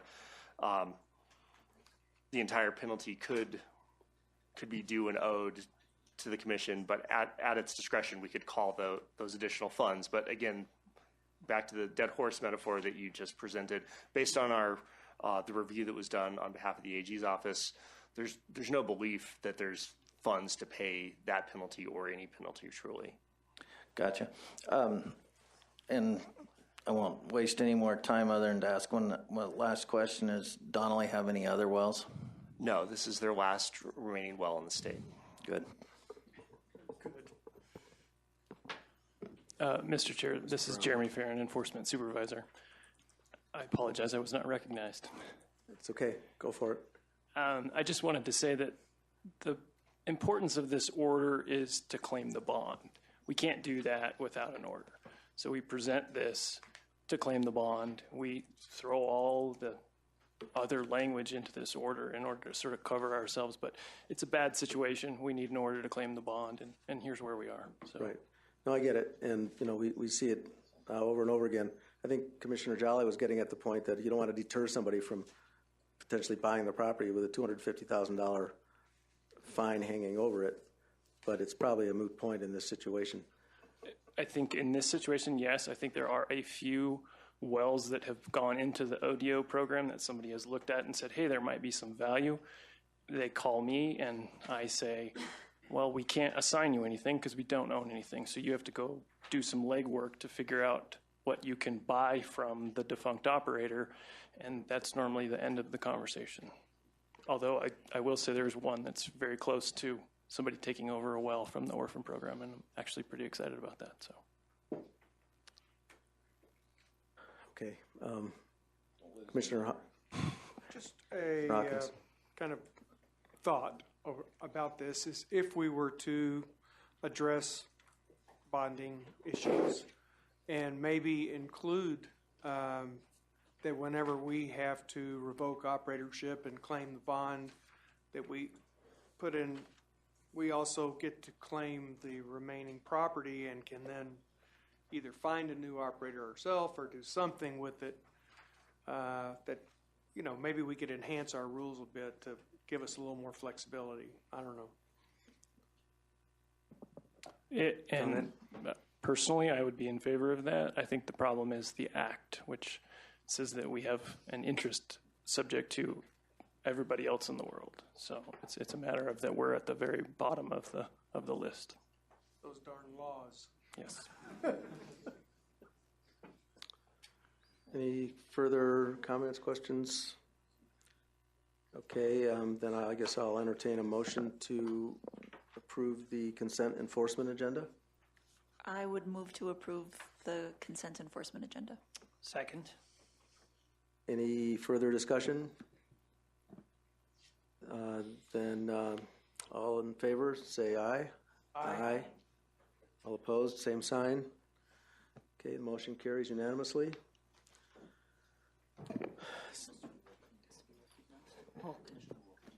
Commissioner Wolk. Thank you, Mr. Chair. I know I am asking for maybe special consideration, but I did have enough time now to hear back from all the related and interested parties at CDPHE who I felt I needed to hear from with regard to active consideration of docket number 180300262 from Petro Operating Company in Adams and Weld counties, and have no objections on behalf of the department as it relates to our remediation plans at the Rocky Mountain Arsenal. And therefore would be happy to bring it back to you to entertain a motion for approval. Does the rule let us do that? So, I think so. I think that the matter did not appear on the consent agenda because Commissioner Wolk had removed it from the consent agenda. He's withdrawing his removal. I think it's back on the consent agenda, and so now if there is another commissioner who wants to remove it, it can still be removed, but I think it's fair to say it's back on the consent agenda. The removal has been withdrawn, and therefore it's back on the consent agenda for consideration. Easy enough. Any other commissioner want to pull it back off? Should we wait before we tell Mr. Pershala so he has to go through all the... I mentioned it to him. What's that? I've already mentioned it to him. Oh, okay. I was joking. All right, well then I'll entertain a motion to approve that item on the consent agenda, which was, somebody help me with the docket number. Docket number 1803-00262. Group D, and docket number 1803-00262. I'll move to approve Group D on the consent agenda. Is there a second? Second. Any further discussion? Okay, all those in favor say aye. Aye. Any opposed? Same sign. Okay, do you want to call Mr. Pershala and give him a present? If All right. you could stop tweeting about me, that would be great. All right, I'm going to call a break here before we launch, because unless there's Director Murphy. I have one comment. It's my understanding that the matters tomorrow have settled, and so I'm going to check in with the parties during this break and may have a brief update and things to consider about timing for you all. No comment. Wow, interesting. Mm-hmm. He wants to know all of them? I mean, they're all related, right? I mean, I am checking on all of those factors, but I will report back after the break, or Ms. Prine will. Okay, great. Yeah, that's worthy of a break. So we'll take a break before we launch the contested matter that remains on our agenda for today. 3:15, yes. Commissioner Hawkins? Oh, we're looking for anything.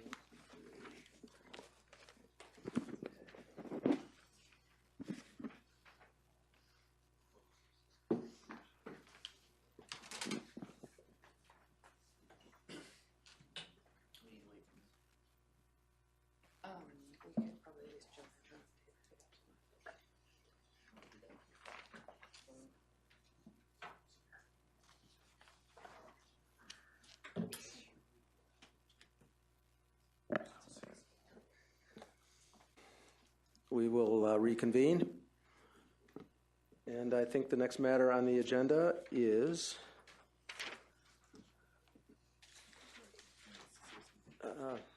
Director Murphy. Chair, I'm thank being you. prompted that you need to speak. Thank you. For tomorrow's contested matters, my understanding is that the dockets and protests filed by Verdad are going to be withdrawn, leaving dockets for Confluence 1710-00719, 1709-00563 as being set for an administrative hearing before you to approve their requested spacing units. And the same would be true for docket 1712-00821 filed by PetroShare. I'm sorry, would you explain what you just said? Yes, I'll go even slower actually. The contested matters tomorrow are a mix of cases with different operators disagreeing about development plans. The parties have been able to work them out. However, they've worked out their disputes, resulting in Verdad withdrawing its applications as well as its protests, which means that the items left for the commission to consider and approve with appropriate testimony submitted by the parties would be spacing applications submitted by Confluence and PetroShare. So,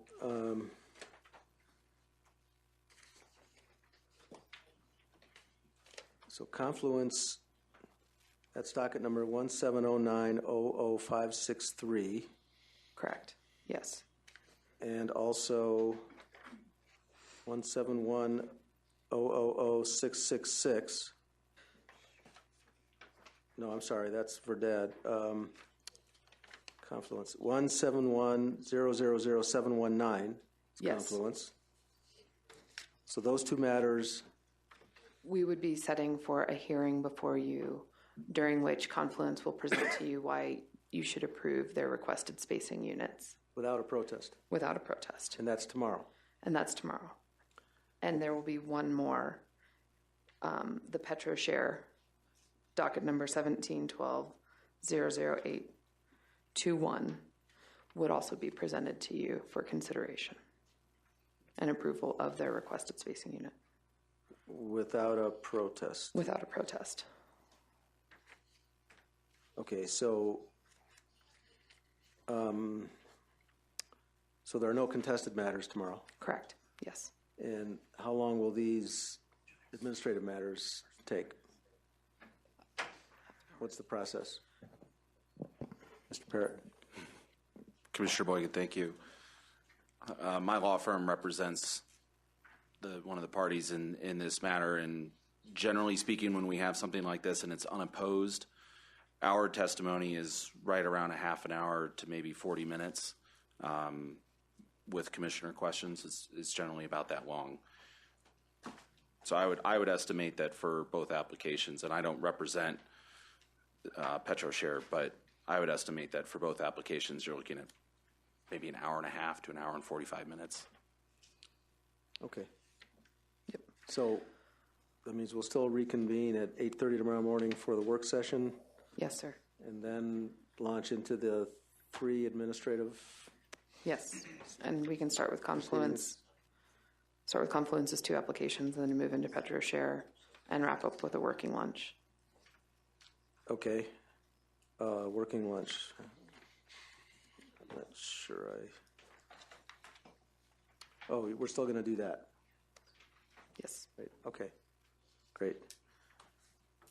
All right. Any questions, comments from commissioners? Okay, so now, right, now? No.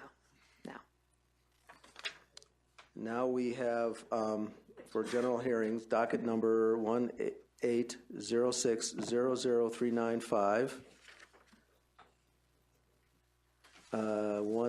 Docket number 171200857.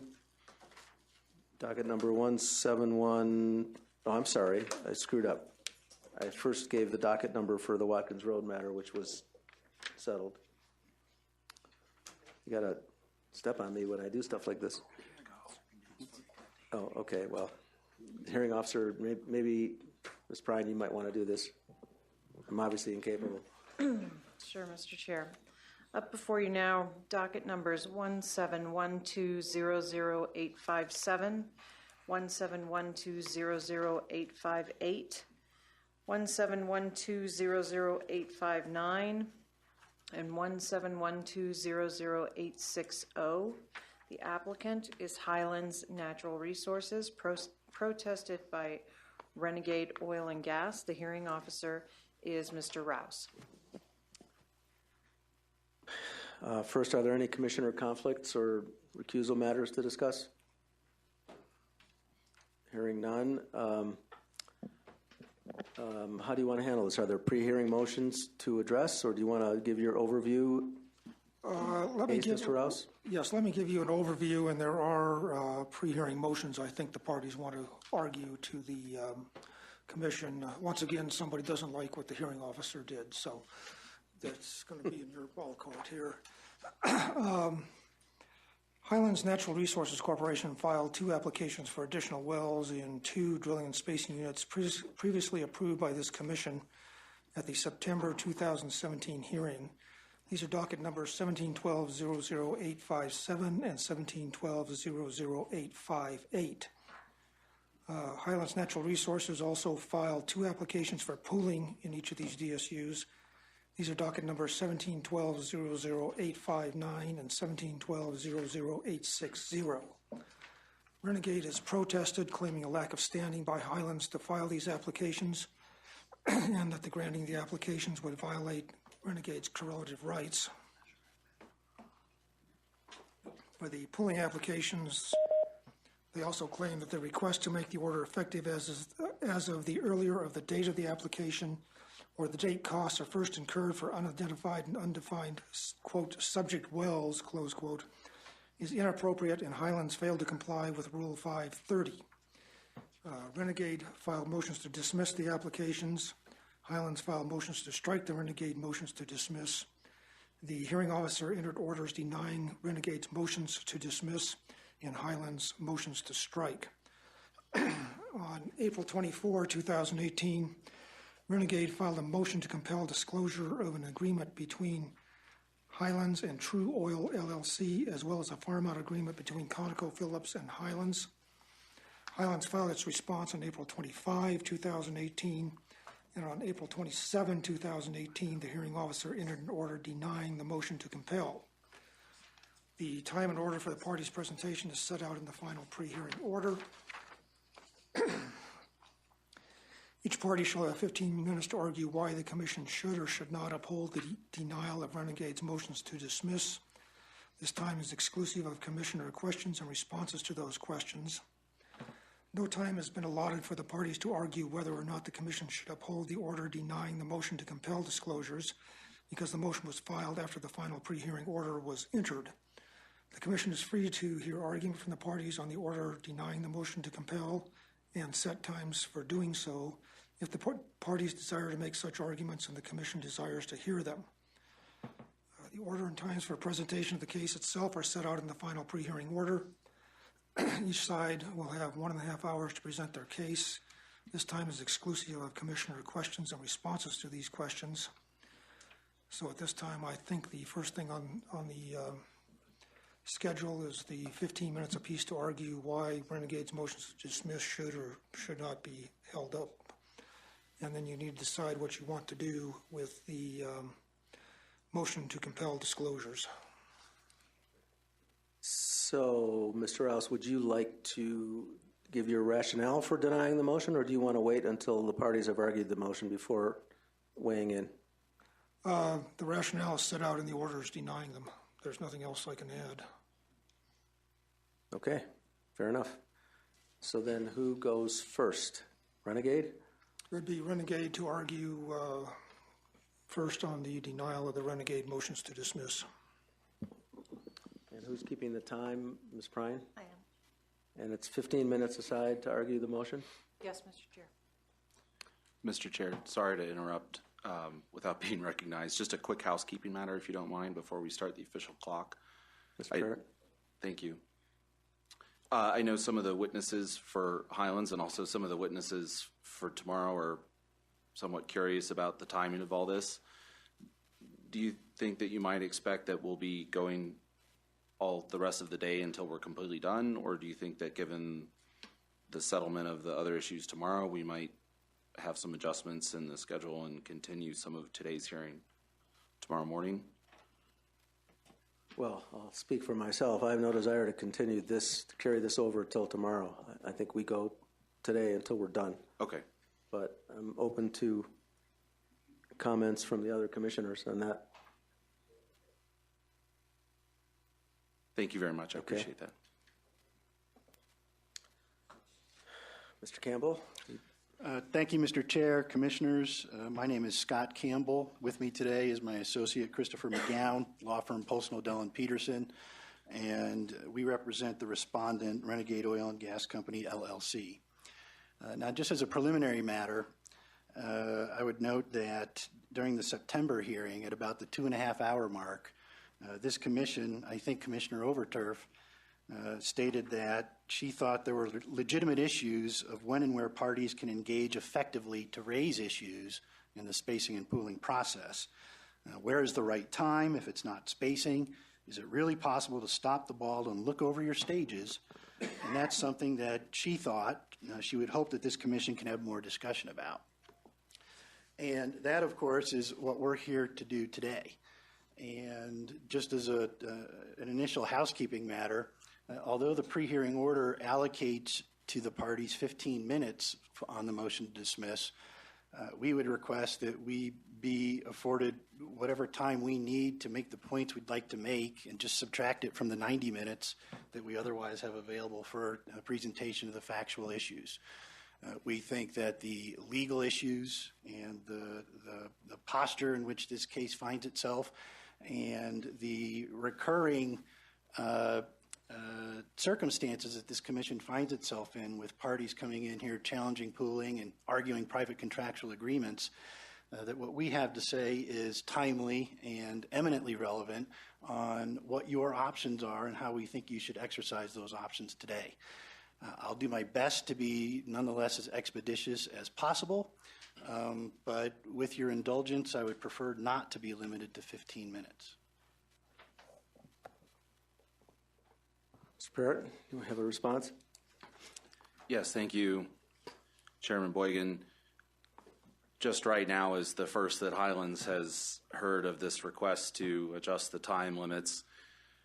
Unfortunately, we haven't been given any opportunity to prepare a response. 11 days ago, we did have a final pre-hearing conference with Renegade and Mr. Rouse, and Renegade asked for 15 minutes to argue these motions today, and I prepared my comments accordingly. Also at that pre-hearing conference, Renegade brought up for the very first time a motion to compel, having had several months to deal with it prior to that.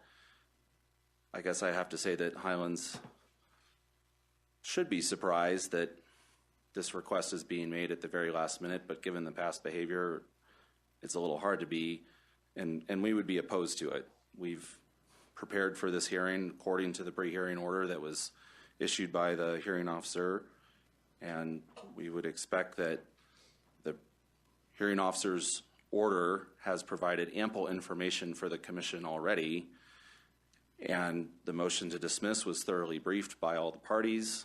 I don't think it's necessary to do repetitive rehashing of these issues. at the expense of the merits of the application. And I think that Mr. Campbell actually said it best when he referred to Commissioner Overturf's comments from September, I think, which went to the heart of, is this a worthwhile project that Highlands is undertaking?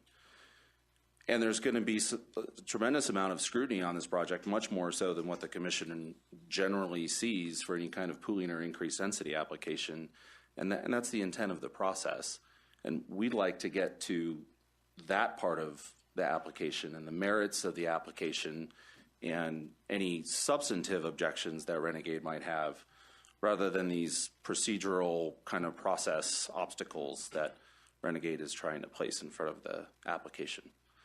So with that, I'll be quiet and ask the Commission to respectfully ask the Commission to deny Renegade's request. May I, Mr. Chair? No, I'm sorry, Mr. Campbell. Commissioners have any comments?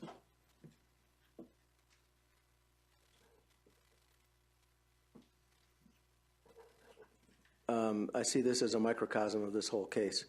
We can't even get into the merits of the allotted 15-minute per side argument on process without the two of you arguing over whether that's appropriate. So I'm going to deny the motion. We're going to stick to the pre-hearing order, and we're going to litigate this case the way it was structured, the pre-hearing order, unless any of the other commissioners have a problem with that. Mr. Campbell, I'm not sure how much of your time you've used up. Ms. Prine? You are at 13 minutes. Mr. Campbell? Thank you, Mr. Chair. So today you have brought before you two sets of applications, one set for increased density, one set for forced pooling. We're first going to address the forced pooling applications. And Commissioners, we believe that the Act and your rules demonstrate that Highlands, one, lacks standing to force pool before you here today, and that alternatively, to the extent that the Act requires that there be no voluntary pooling as a condition precedent to forced pooling proceedings, that the Conoco farm-out agreement and Renegade farm-out agreement that the applicant contends remains valid today bear all the hallmarks of a voluntary pooling agreement, and you either lack the jurisdiction to move forward on that basis with forced pooling, or alternatively, you have the discretion to deny forced pooling given the contractual morass we find ourselves in. We also believe that the Forced Pooling Act does not contemplate bifurcation or parsing of the relief being sought under the Act. It's our understanding that Highlands is now seeking forced pooling without, quote unquote, seeking cost recovery at this time. We don't believe the Act provides for that. And finally, we don't believe that forced pooling authorizes Highlands to drill wells through lands where Highlands owns no minerals or working interest. So, and we'll address each of those in turn as quickly as possible. On the standing question, your rules are clear that under 503B2, applicants are, quote, only those persons who own an interest in the mineral estate. That's a limiting term. It's just a classic canon of statutory construction argument. 503B1 on spacing provides standing to applicants who are owners. Owners are defined as those who have a right to drill into and produce from the pool and to appropriate the oil. You then have 503B2, which specifically reads differently. It says only those persons who own an interest in the mineral estate of the tracts to be pooled may be applicants. And farmees do not own any part of the mineral estate, equitable title or legal title. Prior to 1995, standing to file a forced pooling application was granted under Rule 119A, and it provided that, quote, any interest in the tracts to be pooled or unitized were applicants who had a right to forced pool. In 1995, the Commission repealed that rule and promulgated 503C2, which is today's 503B2. And once again, that pool of applicants went from the very broad any interest in the tracts to be pooled to a much more restrictive only persons who own an interest in the mineral estate. And we think that that was an intentional revision of your rules intended to scale back who was an appropriate applicant for forced pooling. We've provided you with authority in our filings that under Colorado law, Bush Grocery Cart versus Surefine Market, 30P3rd 810 at 812, that farmees don't own an interest in the mineral estate. A farmie with an option to drill has no equitable title to the lease. And to the extent that Highlands has suggested that the quote-unquote right to drill is the key ownership interest in the mineral estate, we would suggest they haven't provided you with the whole picture. That issue typically comes up in the context of working interest owners or unleased mineral owners who, of course, own an interest in the mineral estate and have with it the associated right to drill the wells. Mr. Campbell, I'm sorry to interrupt. Could a farmie record its farm out agreement in the real property records of the county? I believe the county clerk and recorders would accept that, yes. Would it qualify for protection under the Colorado Recording Act? Not as an ownership in the mineral estate, no. But it would otherwise be subject to the Colorado Recording Act, yes. As a real property interest? No. No. No. With all due respect, I just cited the Colorado Court of Appeals case, Brush Grocery Cart versus Sure Fine Market, that says a farmie with an option to drill has no equitable title to the lease. So then it wouldn't be entitled to protection under the Recording Act?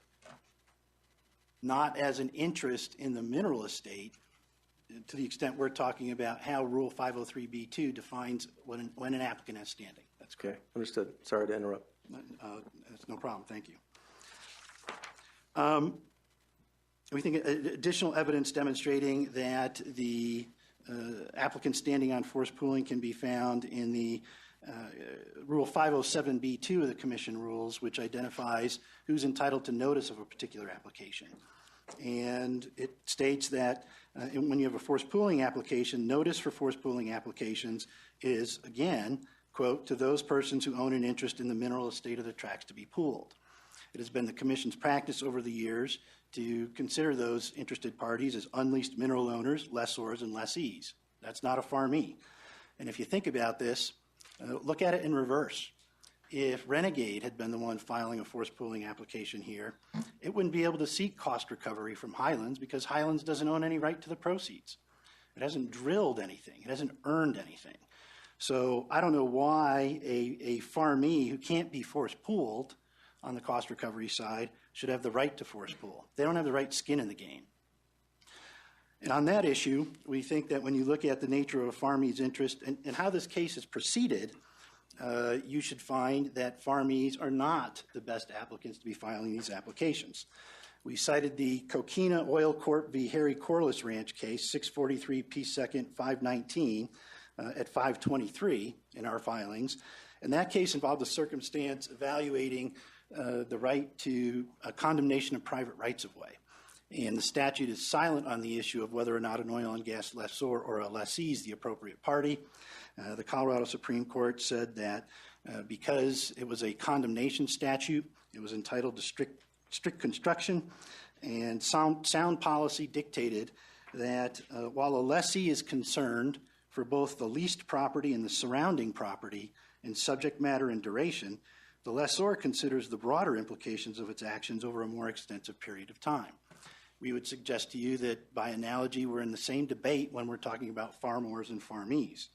And when you consider the fact that, as explained by Kramer and Martin in their pooling and unitization treatise, that pooling is the necessary complement to spacing to avoid state confiscation of the right to produce hydrocarbons, we think the Coquina model is dead on.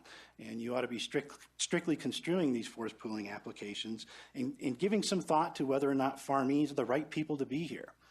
And on that issue, when you look at how these proceedings have been conducted, we have the farmee. We wouldn't be here arguing about what these farm-out agreements say if Conoco, as the working interest owner, had been the applicant.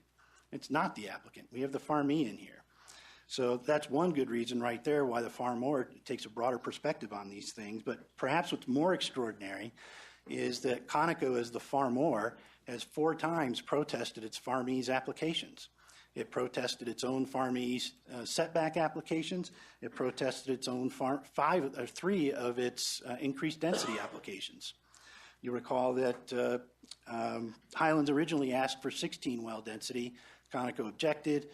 It went to 4. Now we're back here on 8. I'm not sure what the basis for that is, but We have Conoco standing on the outside, pulling all the strings. Why isn't it in here as the applicant?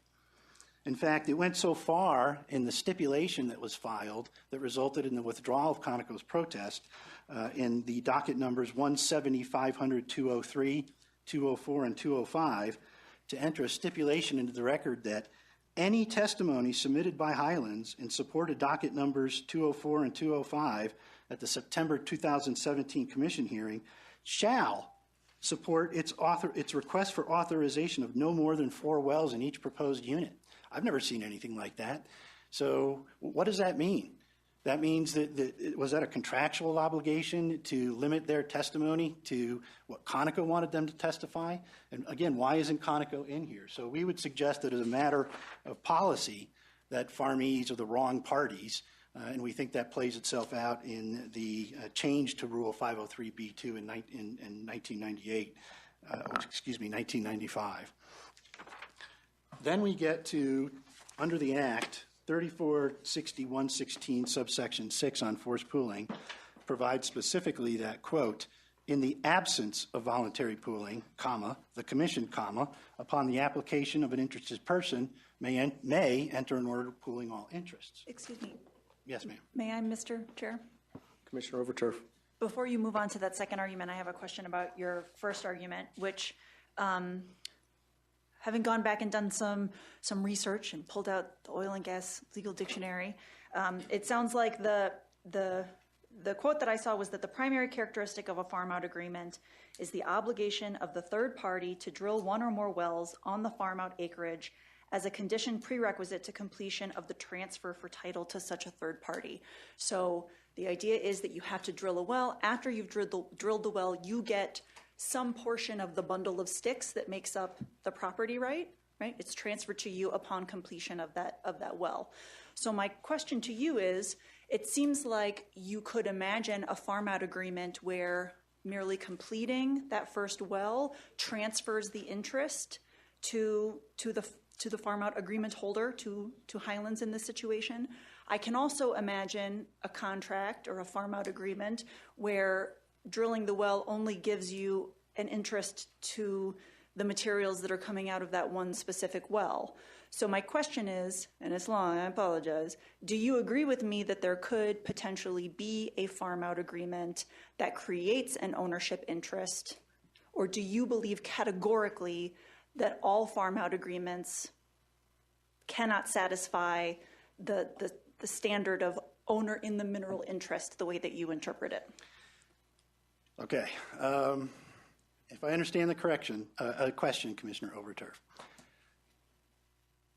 and take, for example, the Renegade farm out, it is accurate to say that one of the hallmarks of a farm out agreement is you are not going to earn an interest in the property until you satisfy the conditions precedent to that earning.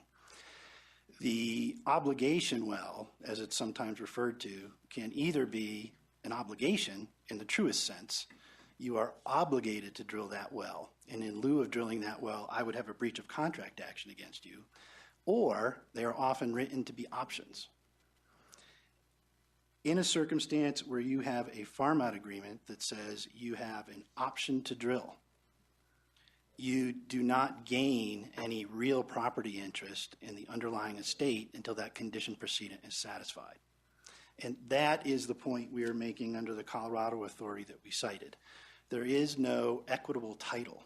It's not like a contract for sale, for example, in conventional real estate. Right. So is your point that after the well is drilled, then there is an ownership interest, or that there can be an ownership interest, depending on the terms of the farm out agreement itself? And that's the point I was just going to make. Thank you. Typically, it will result in an interest in the mineral estate, a share of either the unleased mineral owner's fee minerals or a share of the working interest in that lease, or all the working interest in that lease. It just depends on how the parties draft that particular agreement. So the question really comes down to, without knowing the terms of the farm out agreement that's at issue in this proceeding, it's impossible to tell whether there is an ownership interest, because my understanding is that initial well has been drilled. A couple parts to that. Yes, we do have concerns about what that agreement says or doesn't say, and we'll get to that later. It is not my understanding that prior counsel, Mr. Pashala, at the show cause hearing was afforded an opportunity to look at the already redacted farm out. He was there, but perhaps Mr. Davenport or Mr. Rouse, who I understand was there, could clarify that. So that is an issue. And I'm sorry, what was the second question? My other question was, if the ownership interest springs into life at the point that the initial well is drilled, or it can, depending on the terms of the contract, has that initial well been drilled for the Conoco lands? So it's my understanding that the Renegade farm out covers some lands that are not at issue in this proceeding up north, sections 15 and 16, and then sections 32 and 33. It's my understanding that Highlands has drilled an earning well in sections 15 and 16. It has not yet drilled any wells in the drilling and spacing units that are at issue here, and the parties disagree as to whether or not the farm out agreement remains valid as to those particular lands. Right, and so to be clear, I'm not asking about the Renegade farm out agreement or the Renegade leaseholds, I'm asking about the Conoco leaseholds. Do we know if the initial well has been drilled for the, and maybe you don't know and I'll ask the opposing counsel, that's fine. I guess I don't know, I'm sorry. Okay, that's fine, thank you. Commissioner Jolly, go ahead. Is there a farm out agreement between Highlands and Renegade? They previously executed a farm out agreement. There is a dispute as to whether or not that farm out agreement remains valid as to these two drilling and spacing units.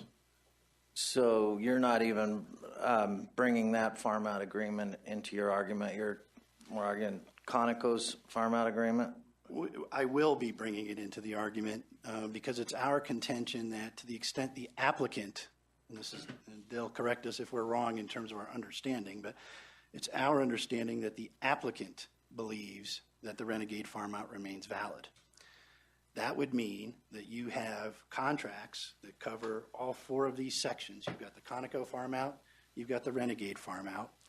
The classic definition of a voluntary pooling agreement is an agreement that aggregates smaller tracts for the purposes of complying with state spacing requirements.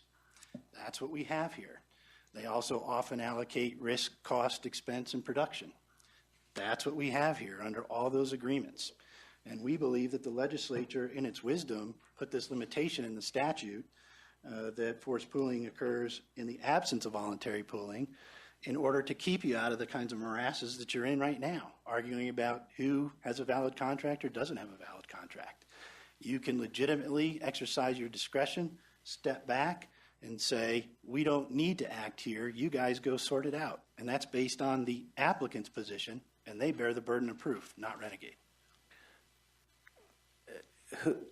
Which sections does Renegade have a lease in right now? So the lands at issue are sections 31, 32, 33, and 34. Renegade's leases cover the middle two sections, sections 32 and 33. The Conoco interests bookend Renegade's two sections. Okay. I thought I saw something in our exhibits that the state terminated one of those two leases. And Commissioner, there was a dispute on that issue, and the state reissued a contemporaneously and simultaneously reissued a new lease to Renegade, and that was section 33. So it is currently leased? Yes, sir. Thank you. Mr. Campbell, have you ever seen a farm out agreement that provides for an assignment to be delivered before the well is drilled? Sometimes they do that, yes, Commissioner. So in that situation, with that kind of a farm out, would you say that that farmee has standing under the rule to file a pooling application? It depends on what the farm out agreement says about holding that particular assignment. But it could, yes. But we don't know, and neither do you, what the Conoco farm out does or doesn't do, because nobody's ever seen an unredacted version, certainly not at the commission level. I'm just asking you whether you're advocating a rule that says no farm out agreement ever provides the legal right to file a pooling application, or whether you're advocating some subset of that rule. Thank you. To be fair, we're advocating the subset. We're saying that the rule clearly provides, Rule 503B2, that you need to be an owner of an interest in the mineral estate. And unless you can affirmatively demonstrate that you are an owner, present owner of an interest in the mineral estate, then you don't have standing to proceed. And you would not be in this, as I refer to it, morass, where we've got Conoco, who's been noticed as a party but isn't participating as a party, nonetheless reaching in, going so far as to call in during the September hearing to clarify the record. This would be a dramatically simpler case. Can't say there wouldn't be any issues, but it would be a dramatically simpler case. So Conoco doesn't want to drill the well. It prefers to farm out, let somebody else take the cost and the risk of drilling. And you're saying it depends on whether Conoco decides to deliver an assignment up front subject to forfeiture if the farmee doesn't perform, or waits until the farmee has drilled the well before delivering the assignment. You're saying that is legally relevant. That the commission, I'm sorry, it's a commission rule, had that in mind when it required that the applicant own an interest in the minerals. Mr. Chair, I can't say necessarily what the commission had in mind. If you go back and you look at the record on that particular rulemaking, it doesn't really explain how they got to this particular answer. There's a statement of basis and purpose. It identifies the relevant statutes. But when you look at the transcript, you find that there was a lot of concern about Rule 119, and it was referred out to an ad hoc group committee to draft a particular set of rules and take it back to the commission. And at least based on what I've been able to see, the next thing you see is Rule 119, which afforded broad standing, has been reduced to only those who own an interest in the mineral estate. So in my view, and I think it's a fair position to take just based on looking at the regulatory history here, rulemaking history, like we look at legislative history, that industry, I think it was COGA that was part of that ad hoc committee, had a concern about that broad expanse of standing, and they scaled it back. So are we advocating that in every single circumstance this commission ought to assume that a farmee has no standing? No. I think that under the facts of this case, which are somewhat peculiar in my humble opinion, you should be looking at it that closely, and we and you should be taking a look at that unredacted farm-out agreement so that we can understand where their basis for standing comes from. So you're advocating for a rule that would say the party having actually the right to drill doesn't have standing to file the pooling application, and the party that's contractually given that right away should be the party in front of us, even though that party has no specific interest in pursuing the matter. If, in fact, the parties who in the free market structured their transaction that way with a full understanding of the implications of how this commission is going to apply its rules, then yes. So that's exactly what we're advocating. You think parties meant that Conoco, even though it's farmed out, would have to be the one to file the application, come in and participate in pooling proceedings at the commission, rather than the party that's going to drill the wells? That's, with all due respect, a better question for Highlands and Conoco, perhaps. But and I too am going to sound like I'm beating a dead horse, but we have not seen that agreement, and we have serious concerns about that. And I know that Highlands casts the issue in terms of a failure to request the document in discovery, because there was an email from Conoco's counsel in December of 2017 that, as I understand, was sent to Mr. Pashala, that stated, hey, Conoco now has the right to drill 8 wells instead of 4. If I remember correctly, that was a key fact that was debated with the commission in September. And for various reasons, we didn't ask for that in discovery. But our argument before you as to why it's relevant here today has nothing to do with discovery. Our failure to ask for it in discovery, assuming there was a failure, goes to whether or not we can complain at the hearing or at the trial about being unfairly surprised. It has nothing to do with whether or not that document needs to be admitted into evidence to support their standing. It's why we've got Colorado Rule of Evidence 1002 and 1004, and the equivalent federal rule 1002 and 1004 that talks about best evidence, and that when the basis for your claim is an agreement or a contract, then you're supposed to put that agreement into the record. And not to mention, it's Hornbook law that relying on a document that's confidential is a waiver of the confidentiality. With all respect, Mr. Campbell, you're arguing to us that a farmee has no standing to file a pooling application, so what difference does it make what's in the agreement?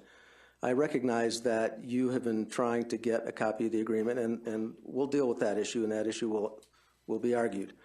But you're advocating a per se rule, as I understand it, that a farmee does not have standing to file a pooling application. I am advocating a rule that says when a farmee has not earned his interests in the lease yet because he hasn't exercised an option to drill the well, that farmee does not have standing under your rules. Even if the assignment's delivered up front? Potentially. I'd have to know more about what the parties' arrangement is. Okay. I don't want to belabor the point. Continue. Well, I don't know that I have much more. Well, I do, a little bit more on this voluntary pooling issue. Because I think it's important for the commission to understand that it has the discretion to deny the application in this case. When we have the Bennion versus Graham Resources case, 849 Pacific 2nd, 569, Utah Supreme Court, interpreting an identical provision in their act, Conservation Act, quote, in the absence of voluntary pooling, the board, emphasis added, may enter an order pooling all interests. The Utah Supreme Court said that, therefore, the decision to grant forced pooling is purely discretionary. And you have the discretion to, in a contractually complicated case, to step back and say, we think that you ought to go to the district court and try and resolve your issues there. In fact, we've seen the legislature acknowledge that in the payment of proceeds provisions of the act. So in section 118.5, subsection 5.5, in, I think, 1998, the legislature said that in the event there is a proceeding regarding payment of proceeds brought before this commission, the commission shall determine whether a bona fide dispute exists regarding the interpretation of the contract, and if so, it shall decline jurisdiction over the matter. The interesting thing is when you look at the Greinberg v. Colorado Oil and Gas Conservation Commission case, 7P 3rd, 1060 at 1063, the Colorado Court of Appeals said that wasn't a new power granted to the commission. All it did was merely clarify an ambiguity that may have existed in the former version of the statute. So we think that it is clear that you have the ability to say, in your discretion, this is better left off to be resolved outside of the commission. And honestly, if you could get that concept out there on a case-by-case basis, you may find less people coming in here trying to use the commission as a get-out-of-contract free card. So we believe you have the discretion to deny these applications under the circumstances, and that you can and should do so. And in fact, when we get into the case in chief, we're going to demonstrate that you have done it before. May I ask one final question? Commissioner Overturf. Did you confer with Highlands before you filed your motion? The motion to dismiss? Yes, sir. I wasn't involved then, Commissioner Overturf. Okay. So that was prior counsel? That's prior counsel, yes, ma'am. Okay. Then I don't have any further questions. Thank you. Commissioners, anybody else? Mr. Barrett?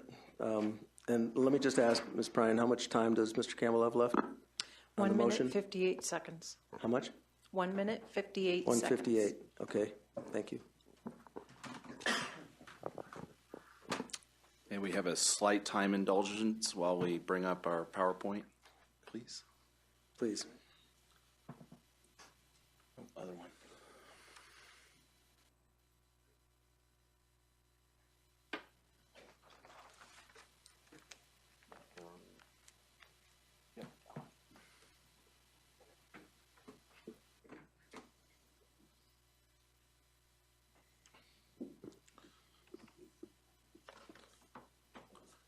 Thank you. Well, first of all, I'd like to say thank you very much for your time today. It's basically Highland's opinion that we are spending a lot of time and energy right now sort of spinning our wheels on somewhat pointless procedural issues rather than actually hearing the merits of the case. And I think Mr. Campbell put his finger on it exactly when he said that the decision is whether the commission should approve the applications, not whether they may even hear the pooling applications.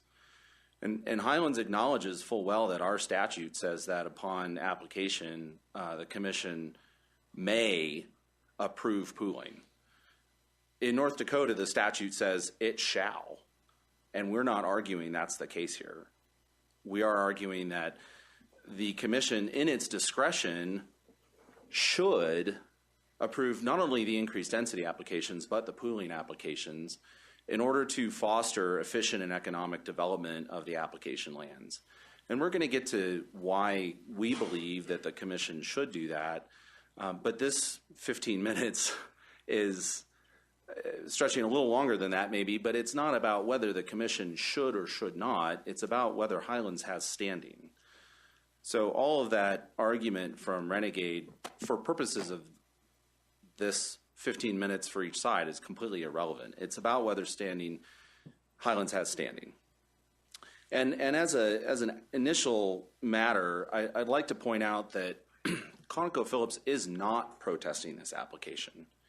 I think that's very important.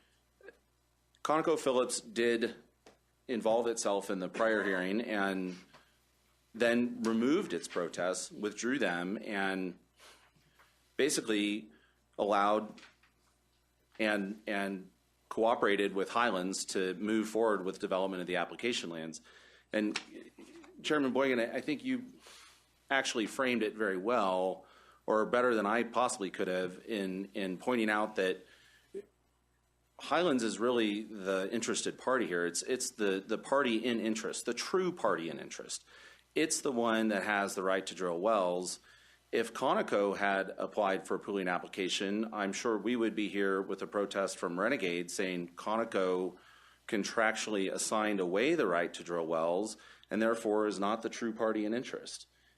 If the party that's going to go drill wells can't pool the application lands, then there's kind of no point to pooling at all. Because the lands will never get pooled, the wells will never get drilled. So that party with the right to drill wells, in Highlands' opinion, and we acknowledge that Renegade disagrees with us, but in Highlands' opinion, the right to drill wells is the most fundamental right, and that's what's important. Mr. Campbell talked a lot about equitable title. The rules in the Oil and Gas Act don't say anything about equitable title. They say things like an owner, an interested party, a party with an interest in the mineral estate to be pooled. These are not equitable title. These are references to the right to drill and develop in the application lands. Mr. Campbell referred a lot to prior rulemaking, and Highlands acknowledges that the commission got a little bit stricter with who can file a pooling application because I think it didn't want pooling applications from overriding royalty interest owners and non-participating royalty interest owners. It wanted applications from parties with, quote, skin in the game, parties who actually were going to go develop, or perhaps a mineral interest owner with a reversionary right to develop, or an interest in the proceeds from the well. So we fully believe, based a lot on what Renegade has argued, that Highlands has standing to be here and that we should get to the merits of these applications. So with that being said, I'm going to move to this slide right here. Renegade is arguing that standing to seek forced pooling is different from standing to seek spacing. And Highlands agrees that that's true. Only a very narrow group of people can seek spacing or increased density, those with the right to actually go drill wells. The circle of owners who can seek pooling is quite a bit bigger. Because, for example, if you have a mineral owner who's leased in a section and there's a well in the section that's not on his tract and there's only one well allowed in that section under spacing orders, that mineral owner is going to get absolutely nothing unless he can come to the commission with a pooling application. So, of course, a lessor can pool. You know, it's Highlands' application. It's Highlands' position that the party with the right to drill wells can also come to the commission with an application. Can I interrupt and ask a Commissioner Overturf. First of all, I want to encourage every single party, if you have an important point to make it with a Venn diagram, because that makes it so much clearer and easier what the argument is. I'm struggling with your argument, though. Can you help me understand why, from a policy perspective, you would want to have a broader set of people that can seek a spacing application a broader set of people that can seek a pooling order than can seek a spacing order? Because pooling necessarily involves using other people's property rights against their will, essentially. Involuntary pooling, that's the entire point. Why would you want to allow a broader set of people to impede on private property rights in that way than you would in a spacing context? So I appreciated your Venn diagram, but it did not immediately click with me. So if you can help me understand that. Well, I always appreciate the opportunity to talk more about my own Venn diagram. And thank you for that, Commissioner Overturf. I think it goes back to Spindletop in Texas. And I'm sure we've all seen photographs of Rig Avenue or Derrick Street, where a person was said to be able to walk from Derrick to Derrick a mile without ever touching the ground. And too many wells were drilled in a pressurized trap, and the trap lost pressure and the pool couldn't produce. And so the Texas Railroad Commission got involved and set up spacing and said, we're only going to allow a limited number of wells to be drilled in a discrete area. Well, what if only one well can be drilled in 160 acres and I own 5 acres that's away from the well site? Is it fair that I get nothing from my minerals ever because that well is just not happen to be located on my tract? So pooling was the jelly to the peanut butter of spacing, so to speak. And I apologize for the crude analogy, but without pooling, it's very difficult to have any kind of fair and equitable spacing system. So it was originally designed to ensure that all of the owners in a pool could receive their just and equitable share from that pool, even though they might not actually have a well on their tract. In the advent of horizontal drilling, it has acquired a new purpose in allowing wells that are economic and efficient to develop pools that otherwise would be undeveloped because nobody could drill a wellbore long enough to actually make a profit. Because there'd be some owner in the middle of that wellbore that owned 5 acres that said, no, you can't drill through my tract. So there is now a secondary purpose of pooling that has developed over 10, 15, 20 years of jurisprudence from the Commission that reinforces the Commission's mission to foster efficient and economic development. And it has a very nice little side effect in that we're able to develop large pools of oil and gas with many fewer wells, fewer surface impacts, fewer truck trips, fewer tank batteries, fewer flow lines, et cetera. So it's a nice synergy of jurisprudence that has developed from a fairly old factual situation. So getting to the heart of your question, which is why does Highlands argue that a broader class of persons can file a pooling application than a spacing application? It's because when a mineral owner, for example, signs a lease and assigns away the right to drill wells, that mineral owner is no longer concerned with protecting correlative rights and preventing waste. He has assigned that right to the lessee. And the lessee now has the interest in getting a spacing unit set up. But that lessee may still have a vested interest in making sure that he gets his just and equitable share of proceeds.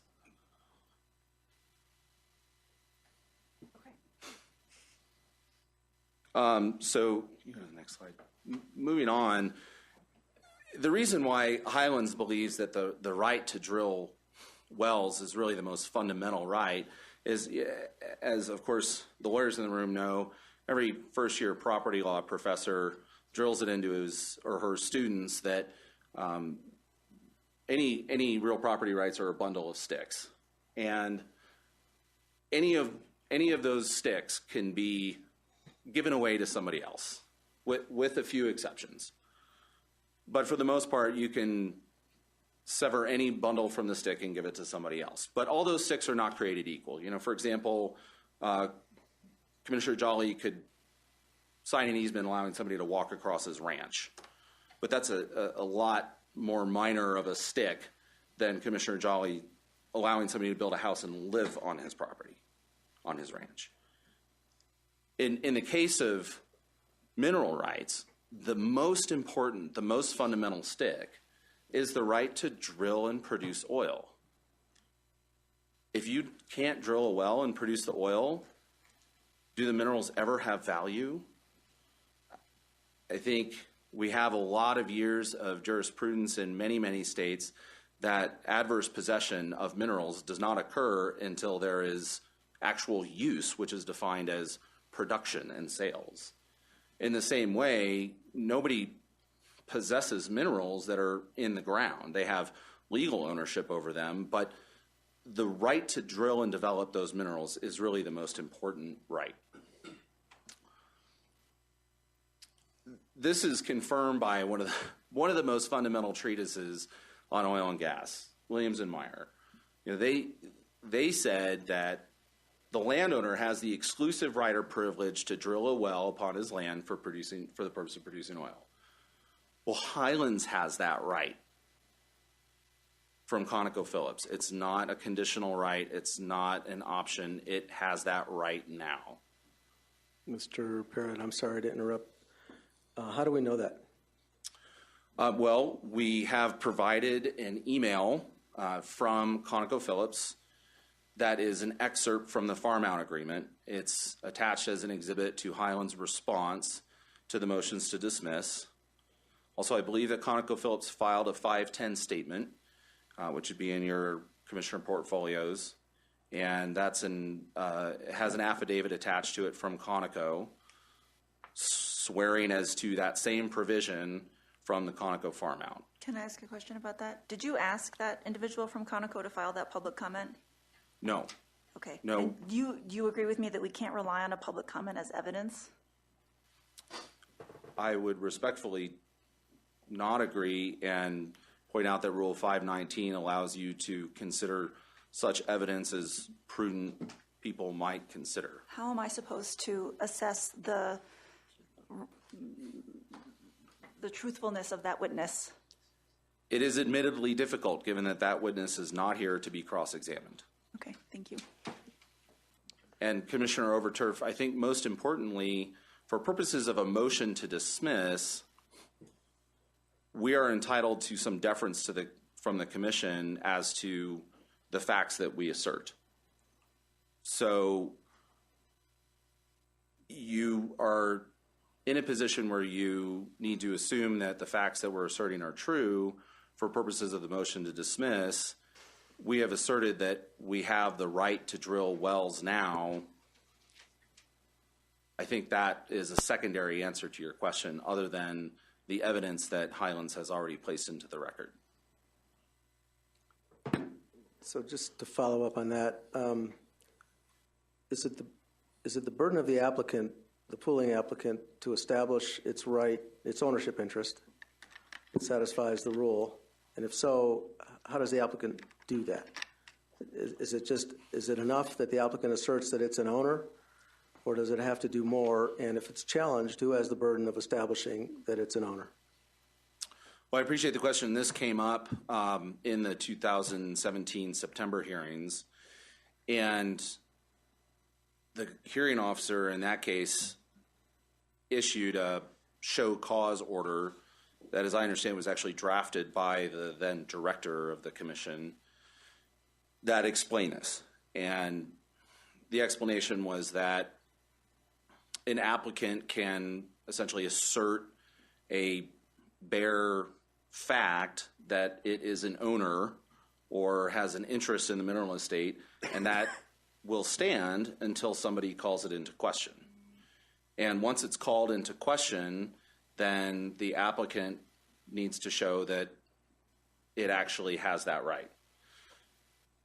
So for purposes of the September 2017 hearing, ConocoPhillips attorneys, Renegade's attorneys, actual principals from Renegade, I believe, and myself representing Highlands attended a pre-hearing conference where former Director Lepore was present, the hearings manager was present, the hearing officer was present, and an assistant attorney general was present. All four of those people from the state were licensed attorneys. I assume that they are competent to review evidence and understand a contract. And ConocoPhillips brought with it a redacted version of the contract between it and Highlands and passed it around the room. Everybody took a look at it, including Renegade. Now, I understand that counsel for Renegade is not the same as counsel was for Renegade. And so when current counsel for Renegade says, we haven't seen that, well, that's true. He has not seen it. Has anybody seen it, though, in this proceeding? Because this is a separate proceeding than what we dealt with in September, correct? Absolutely. Absolutely. And no, it has not been passed around to anybody in this proceeding. And had we had some more time, perhaps that could have been arranged. But the request from Renegade to have that happen came a week and a half before the actual hearing. And ConocoPhillips' consent is required to have that occur because there's a fairly strict confidentiality provision in the agreement. There would have needed to been a pre-hearing conference set up, and the hearing officer denied Renegade's motion to compel disclosure of that document because it was filed too late. And in the absence of any kind of motion to compel like that and additional time, which Renegade had months and months to make this request and just simply didn't, there just wasn't an opportunity to get the permission that was required from ConocoPhillips to do that disclosure. And Highland's position is that it doesn't believe it's fair and right for Renegade to sit and wait until the very last minute to move to compel, and then when a document is not disclosed because it waited until the very last minute to ask for the document, that is weaponized against Highlands. It's maybe a strategic move. It was maybe just they forgot to ask, but in any case, it's not Highlands' fault that Renegade didn't ask for the document until it was too late to make the necessary arrangements. In this particular hearing, we're asking the commission to essentially take administrative notice of everything that happened in the prior hearing, which it's absolutely entitled to do, to take notice pursuant to Rule 519C of matters within the commission's expertise and reports of the commission. And there was a report issued after the pre-hearing conference, and there was another order issued there was a report issued after the pre-hearing conference in August of 2017. And there was an order issued by the hearing officer in this particular matter, these sets of matters. We would ask you all, for purposes of Highland standing, to take notice of those things and to recognize that you unanimously approved Highlands applications in September based on your finding that Highlands had the right to drill wells. And we are Mr. Barrett, isn't it fair to say that we found that you satisfied B1, which is that Highlands was an owner within the proposed drilling unit, right? That's what it was. It was a drilling and spacing application. It wasn't a pooling application at the time.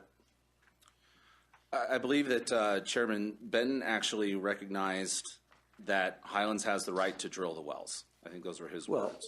Okay, but the issue that was in front of us was whether Highlands was an owner for purposes of the rule. Correct. And Mr. Campbell's arguing that there's a different test under B2 now that you're in pooling, and that being a farmee isn't enough. So we have that issue to decide. But what I wanted to ask you is,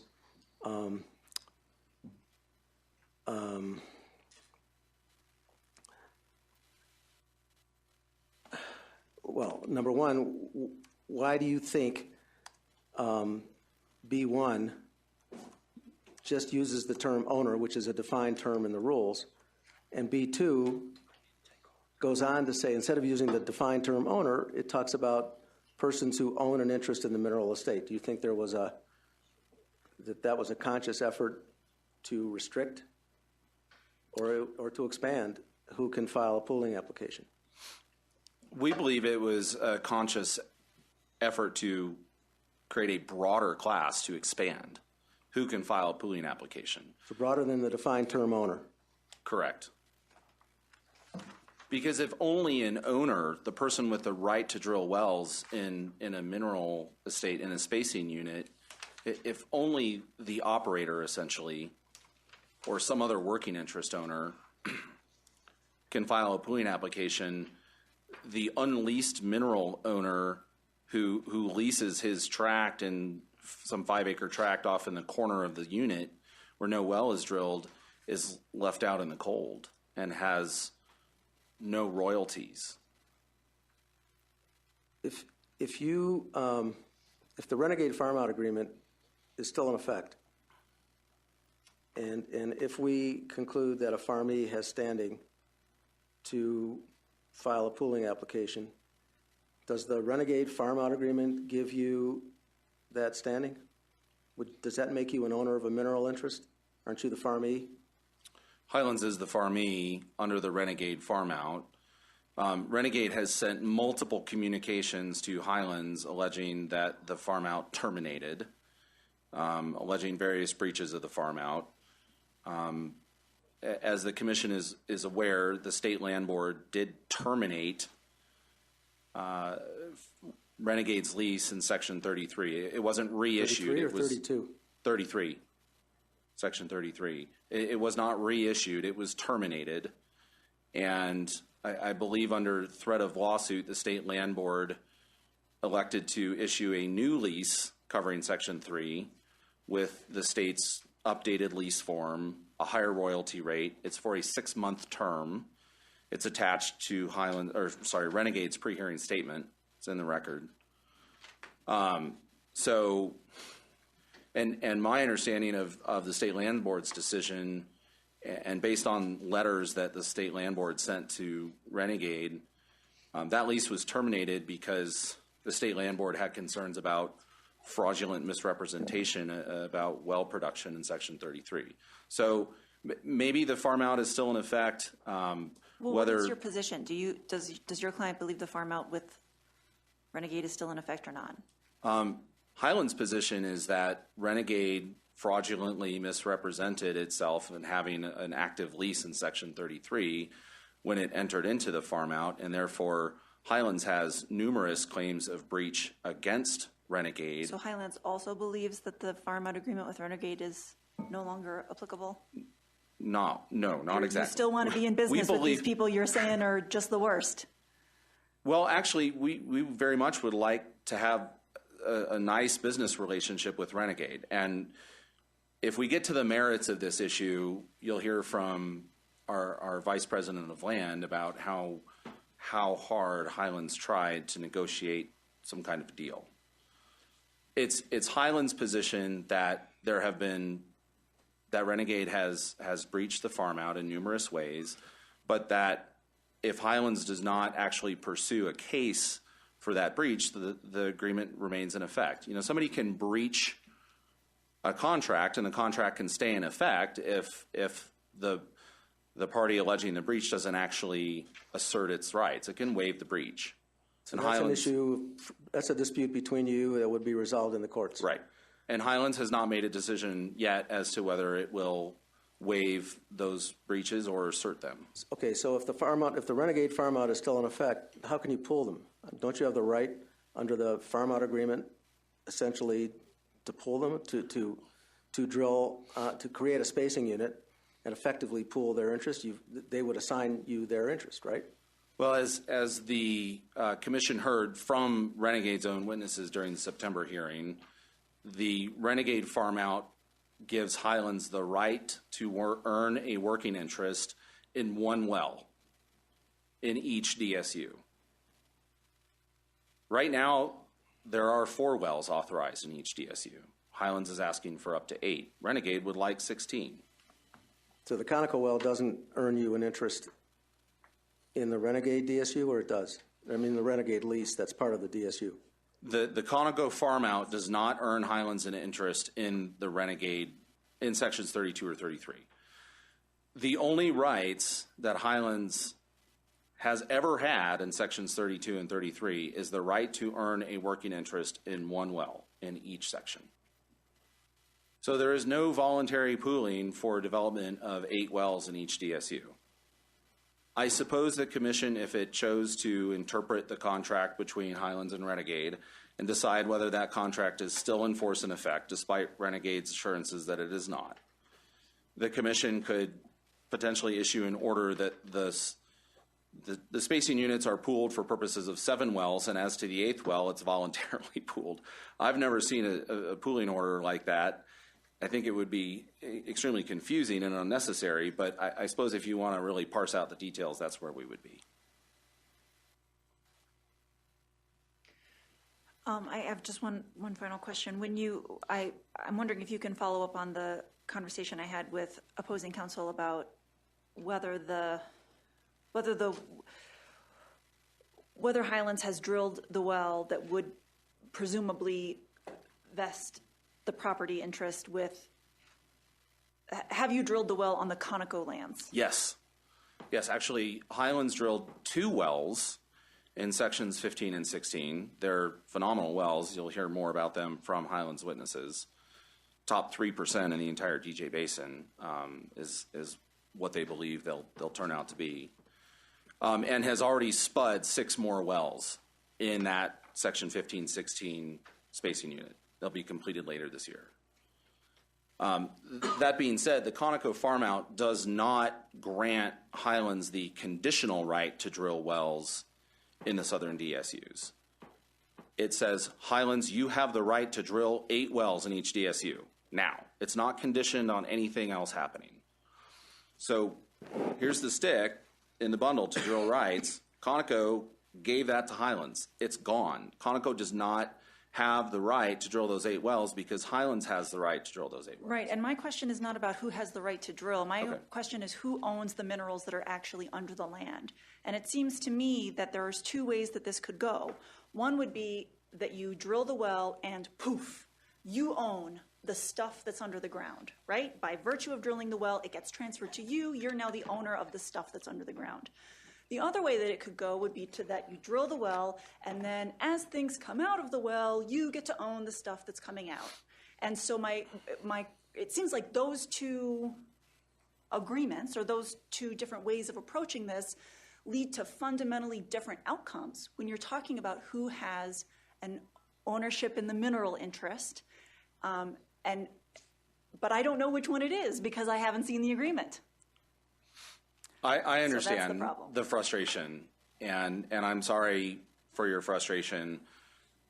Highlands believes that that's not the core question to this motion to dismiss. And the core question is not who owns the minerals. So then why doesn't the rule say, for purposes of applications for involuntary pooling orders made pursuant to blankety blank, only those persons who have the right to drill a well may be applicants. Why doesn't it say that then?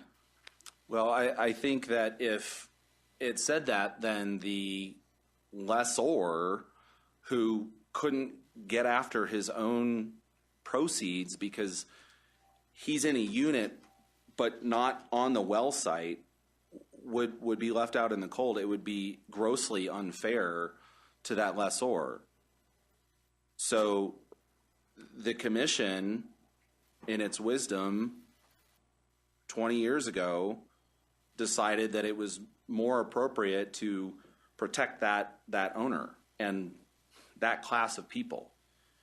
The legislature, all the legislature decided was that any interested person can file Yeah, an the application. legislature's not helpful here. Well, Highlands believes that's a critical difference because you have a rule 318 little a that says that any well has to be a certain distance away from a lease line, and yet you issue spacing orders all the time that totally ignore lease lines. Well, why can't you issue an order that is in derogation of the statute, even if you're not entirely sure if it is 100% compliant with the rule? You're saying that B2 actually expands the class of persons who can file, not narrows it. That's exactly what Highlands B1 is narrow in using the defined term owner, which is the right to drill and produce. B2 encompasses those parties and others who may have contracted away the right to drill and produce, for example, a lessor who's leased, and needs the protection of the pooling process in order to protect his or her rights in the correlative rights. That's correct. Subject to some limits. I don't think that the commission thought that it would be right and proper to have overriding royalty interest owners filing pooling applications. Their rights are totally in derogation of the working interest owner, and they have essentially given away those rights, or not even taken them to begin with if they took an assignment rather than made a reservation. The same would be the case with a non-participating royalty interest owner. And we see those in Colorado, probably more out in the Piceance Basin than the DJ Basin, but we still see them in the DJ Basin where somebody says, all right, well, I'll sell my minerals to my neighbor, but I'm going to retain a 3% interest in any royalties that are paid to that neighbor. I thought you couldn't do that in Colorado. That's what I learned when I was a young lawyer. Scott's going to tell me I'm way behind the times. Well, maybe you can, Simpson and maybe you versus can't. Langhoff, correct? That's right. Well, in any I case, digress. somebody that owns a right that may or may not be valid in Colorado, an NPRI, couldn't file a pooling application. Right. So there is a broader class of people who can file a pooling application than a spacing application, and that makes a lot of sense. I don't know why the commission would have a strong interest in hearing an application to reduce setbacks to 250 feet from a lessor. He's not going to drill wells. What does he care? The hearing officer order. Ms. Prine, how much time does Mr. Parrott have left? 5 minutes, 21 seconds. So we took up a lot of time with questions. Sorry about that. Commissioner Jolly. Where's the 510 statement from Conoco in our documents? In the public comment.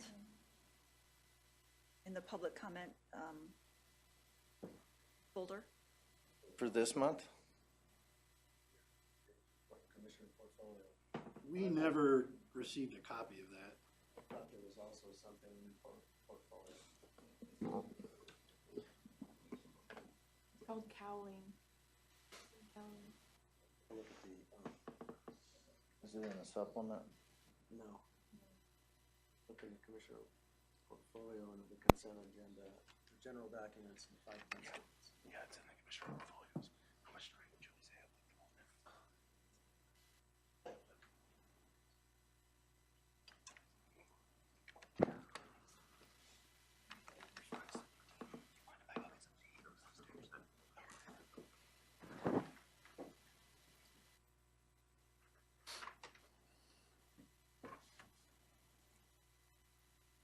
Mr. Chair, may I mention something? Sure. Mr. Davenport. Thank you. I just want to remind commissioners we've been doing really well. Just please ask for recognition before you speak. Thank you. Mr. Chair, while you're looking, could I ask? Commissioner Hawkins. So I just want to get some clarification. What I saw, or what I heard and thought I read, was that Highlands is asserting that they have the right to drill. Are you asserting that you're a mineral owner? Or you own part of the mineral estate? Commissioner Hawkins, thank you for the question. The answer is absolutely yes. If you think about the mineral estate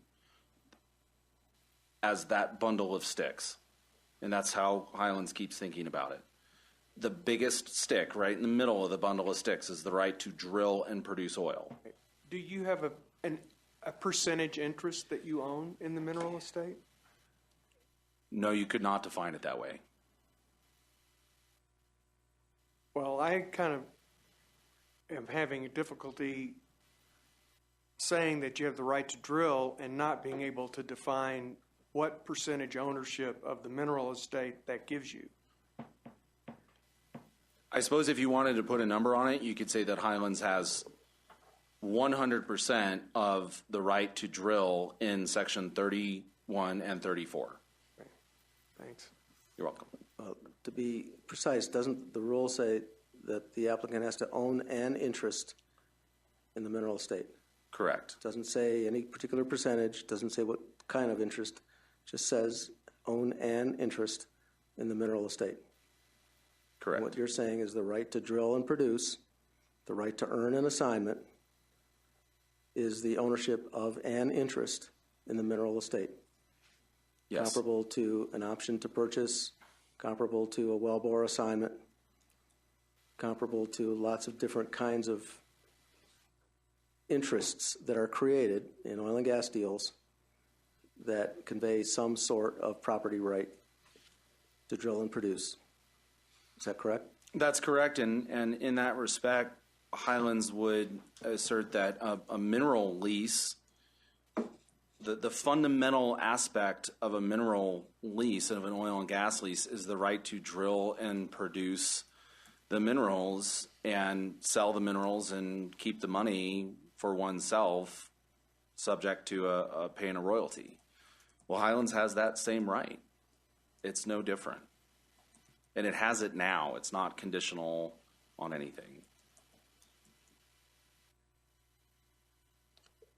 I'm not seeing it. I thought, sure, I remembered seeing there was an affidavit from Conoco in the 510 statements, but I thought there was one in the commissioner portfolio. Right, but I could be wrong. Okay, we've gotten you way off track, I guess, so you still got argument time left, I suppose. I'm not going to use much more of it. I would simply like to wrap up by asking the commission to adopt the hearing officer recommendation and the hearing officer's order, rather, and uphold the hearing officer's order denying the motion to dismiss. That's what we're here about. The motion to dismiss has been denied already. We're simply asking the commission to not overturn the hearing officer's ruling. And the hearing officer, we believe, stated it much more succinctly than I have today when he said it'd be contrary to the language of the Act in Section 116 to interpret Rule 503b2 to exclude those persons who have a contractual right to drill from the class of persons who have standing to file applications for compulsory pooling. And furthermore, as both the Act and the rules define owner as a person with the right to drill, and 503b2 uses ownership of an interest in the mineral estate to define the class of persons with standing, it provides persons with a contractual right to drill standing to file a compulsory pooling application. If you overturn the hearing officer's ruling, we believe that you're going to be undermining one of the most important tools in oil and gas development today, which is the farm-out agreement. who in Colorado is going to take a farm out agreement if they can't file a pooling application? And moreover, then really the only avenue left to development of these spacing units is for ConocoPhillips to file a pooling application, in which case Renegade will most likely file a motion to dismiss because ConocoPhillips has assigned away the right to drill wells. And we'll be back here in another morass where somehow ConocoPhillips and Highlands together have 100% of the working interest in Section 31 and 34, but neither one has standing to file a pooling application. That doesn't make any sense to me. Somehow the sum of the parts is less, the sum of the individual parts is less than the whole. It doesn't seem right. So what we'd ask you to do is recognize that the party with the interest in developing these lands, the party who's filed permits, has drilled wells nearby, has paid a lot of money for the right to drill wells, can file a pooling application so that it can move forward with development. And with that, we would ask that the commission uphold the hearing officer's order. Thank you. Thank you, Mr. Parrott. Mr. Campbell. Thank you, Mr. Chair. Addressing Commissioner Overturf's question about why would we want it to be a broader set of owners, we already know they didn't want it to be a broader set of owners because Rule 119 said any interest in the tracts to be pooled or unitized. It was changed to only those owners of an interest in the mineral estate. It was a restriction on the category of parties.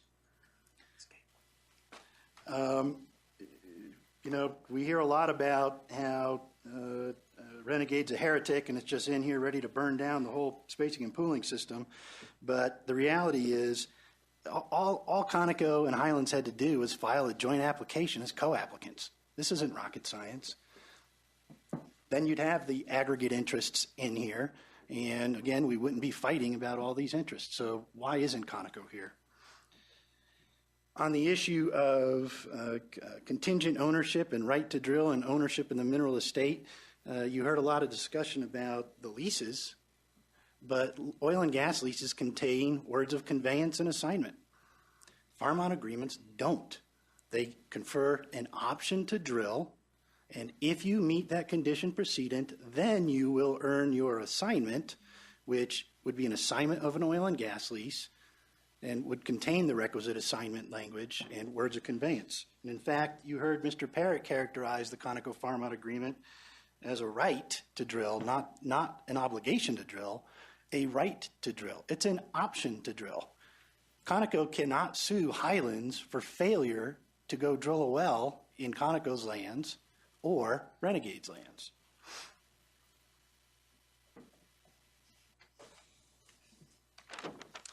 On the issue of the 510 statement, we've never been provided it. And although Highlands cites the Rule 519 for why you ought to accept that regardless, Rule 510, which addresses 510 statements, says that if you're going to accept a 510 statement as evidence, Mr. Campbell, your time is up. We're entitled to cross-examine the maker of the statement. Thank you. Ms. Prine, does Mr. Parrott have time left on the motion, or? Mr. Parrott has 2 minutes and 34 seconds remaining. Do we?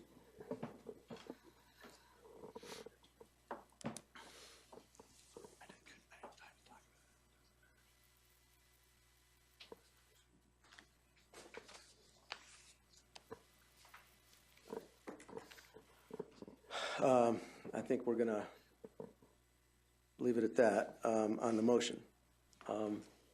Commissioners, do you have questions or comments? Because I assume, well, let me ask, should we decide the motion before we get into the merits of the pooling proceeding, or should we decide everything at once? Thoughts on that? Well, if we grant the motion. If we grant the motion? Well, which motion? If we grant the motion to dismiss, right? If we overturn the hearing officer's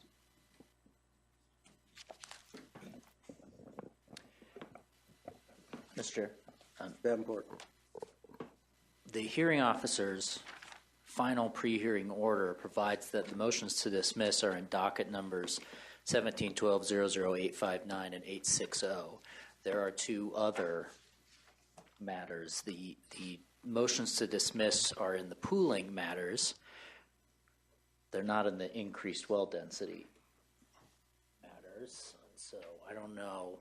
Can I ask one more question, Mr. Parrott? Because I did need to ask this. Commissioner Overturf. If the motion to dismiss is granted, do you still want the increased density? I haven't actually asked Highlands that question. Would you like me to go confer with my client and get you an answer? Not yet. Okay.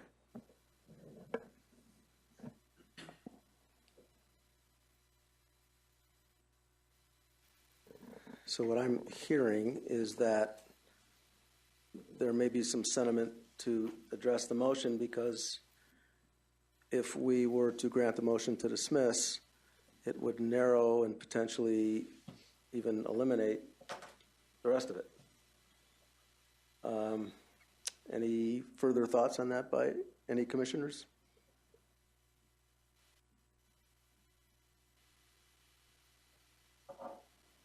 Let me before you respond, I'll ask it another way. Would hearing the testimony on the merits influence your decision on the motion? And should it?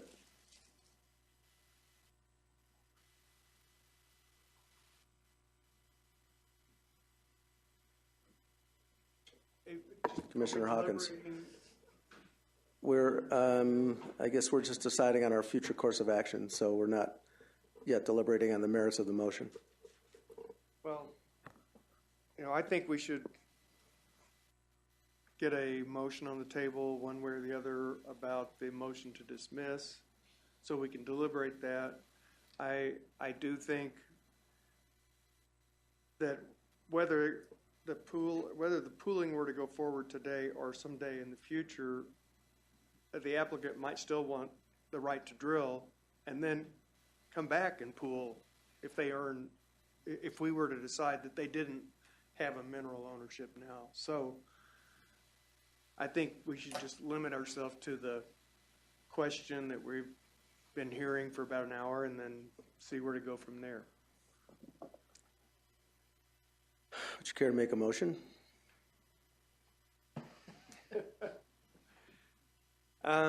Well, I am having some difficulty, as I stated earlier, separating out the right to drill versus a mineral ownership that I, in my mind, see as a percentage ownership on basis of some kind of acreage that you bought or own or have. And if you don't have that acreage, then I have a hard time seeing you claiming you have a mineral ownership. So I'm open to discussion, but for the purposes of discussion, I'm going to make a motion that we dismiss the pooling for lack of standing. So I think it gets its overturn to grant the motion to dismiss? Yeah, to grant the motion to dismiss. The pooling application. Yeah. Okay, is there a second? I would second, and by way of explanation, I think I find it very compelling that the commission did go through and change the rule and uses different language for purposes of 503B1 and 503B2. I also think that there are strong policy reasons why we would want to have a smaller subset of people who are capable of bringing forward a pooling application, because we are talking about involuntary pooling and essentially using someone else's property rights in a way that they are not consenting to. And so I think there should be, as a policy matter, a high bar consistent with our statutes. And I think our rule is consistent with our statutes. I would also say that I think I also agree with the argument that it's not necessarily that all farm out agreements that all farmees cannot qualify under 503B2, but rather that in order for a farmee to qualify under 503B2, there needs to be something in the farm out agreement that creates that ownership interest, that ownership in the mineral interest at the time the well is drilled or at the time the agreement is entered into, and not that the ownership interest is created only in the material that's being taken out of the well. And here, because we don't have the agreement in front of us, I'm not capable of making that finding that there is an ownership interest in the mineral estate. I don't find compelling these arguments that if you don't let the person with this specific right to drill, then wells won't get drilled, or that the mineral interest is somehow completely lacking in value.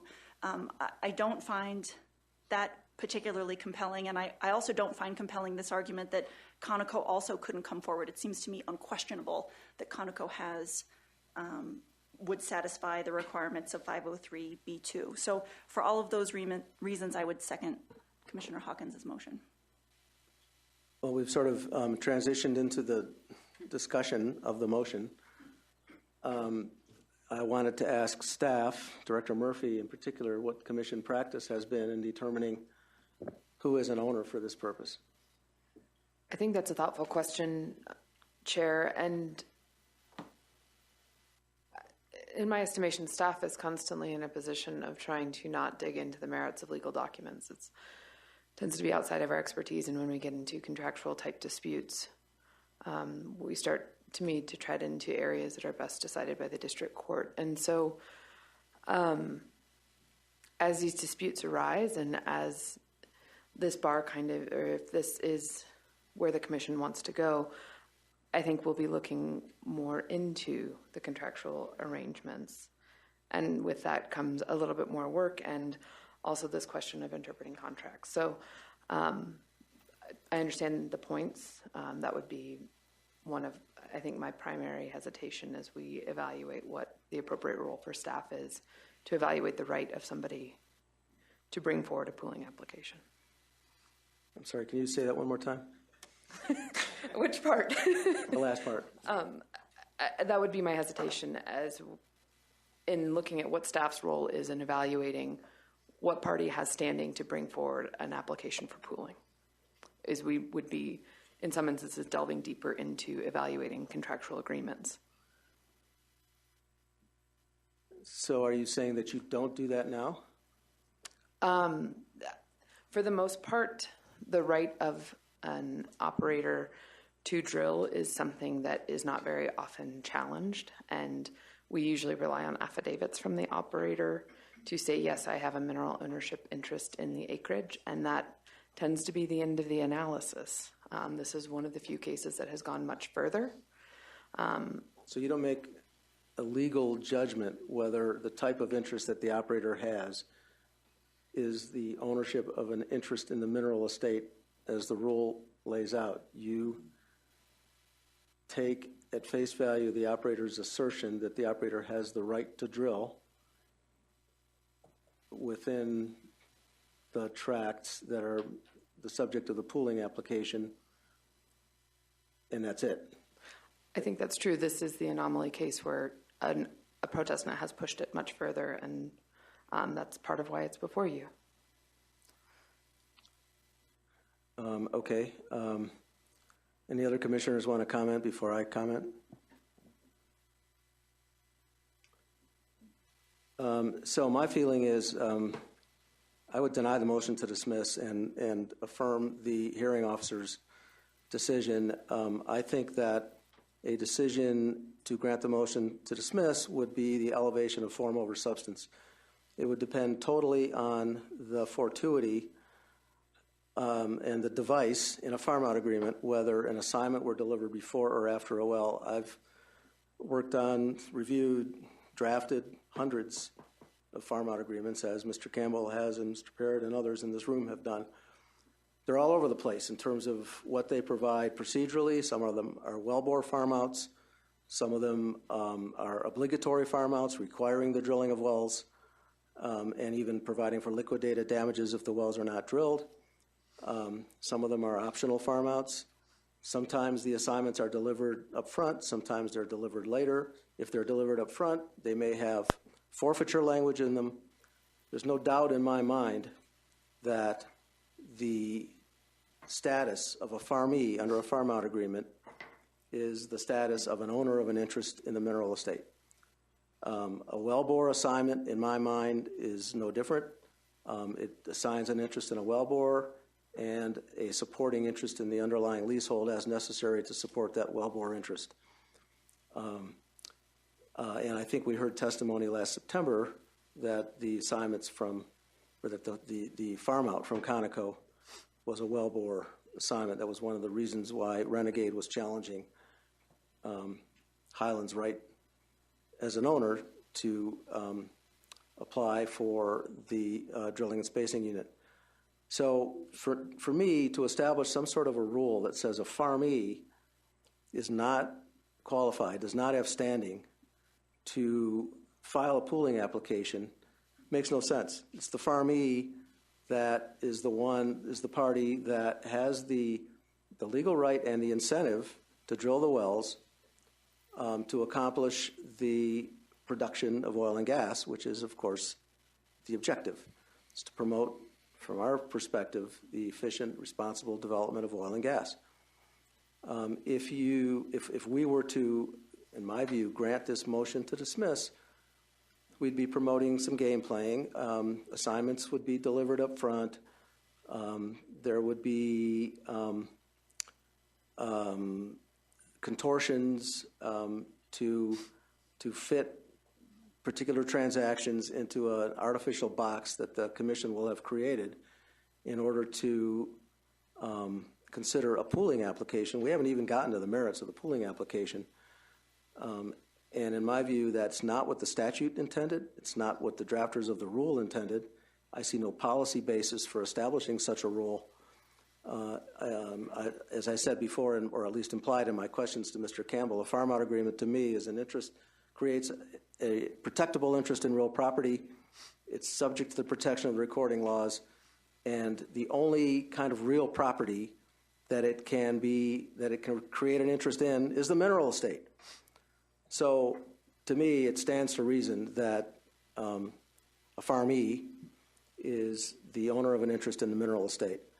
I am still troubled by the notion that we have no obvious procedure for establishing the rights of the farmee in a pooling proceeding. We, as Director Murphy noted, we sort of, the applicant asserts that it has the right to drill. I'm not sure what the exact language is. There's standard language that applicants use, the right to drill, or is an owner of an interest or something, and in the vast majority of cases, nobody ever challenges it. Now it's been challenged. There was an in-camera, well, not totally in-camera, because apparently there were parties together looking at the farm-out agreement. We've got some evidence, if you will, or a statement from Conoco indicating that yes, there's a farm-out agreement and it gives Highlands the right to drill. So in my mind, it's still kind of an open question. What does the commission need to require, if anything? We can't get it embroiled in their dispute. We can't decide if the farm-out agreement's valid. So if it's challenged, does everything just stop? Or do we take the applicant's assertion at face value and then let them go to court and fight it out? I'm sort of leaning toward the latter because I don't think we want to get staff involved in trying to make that determination, but I think there has to be some sort of base showing of the ownership of an interest. So, long way of saying I would deny the motion to dismiss. I think Highlands has standing, and I would proceed to the merits of the pooling application.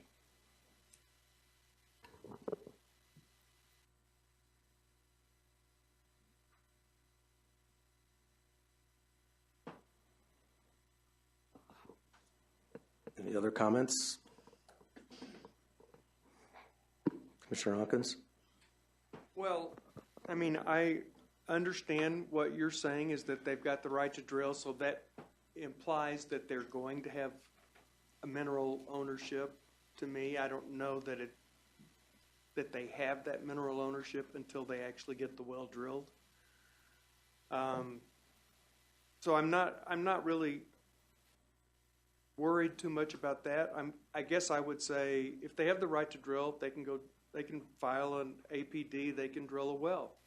They can own a mineral ownership or gain that mineral ownership. And then if they want to come pool and there's people that they need to be, involuntarily pooled, they can get that accomplished. So I don't think that denying their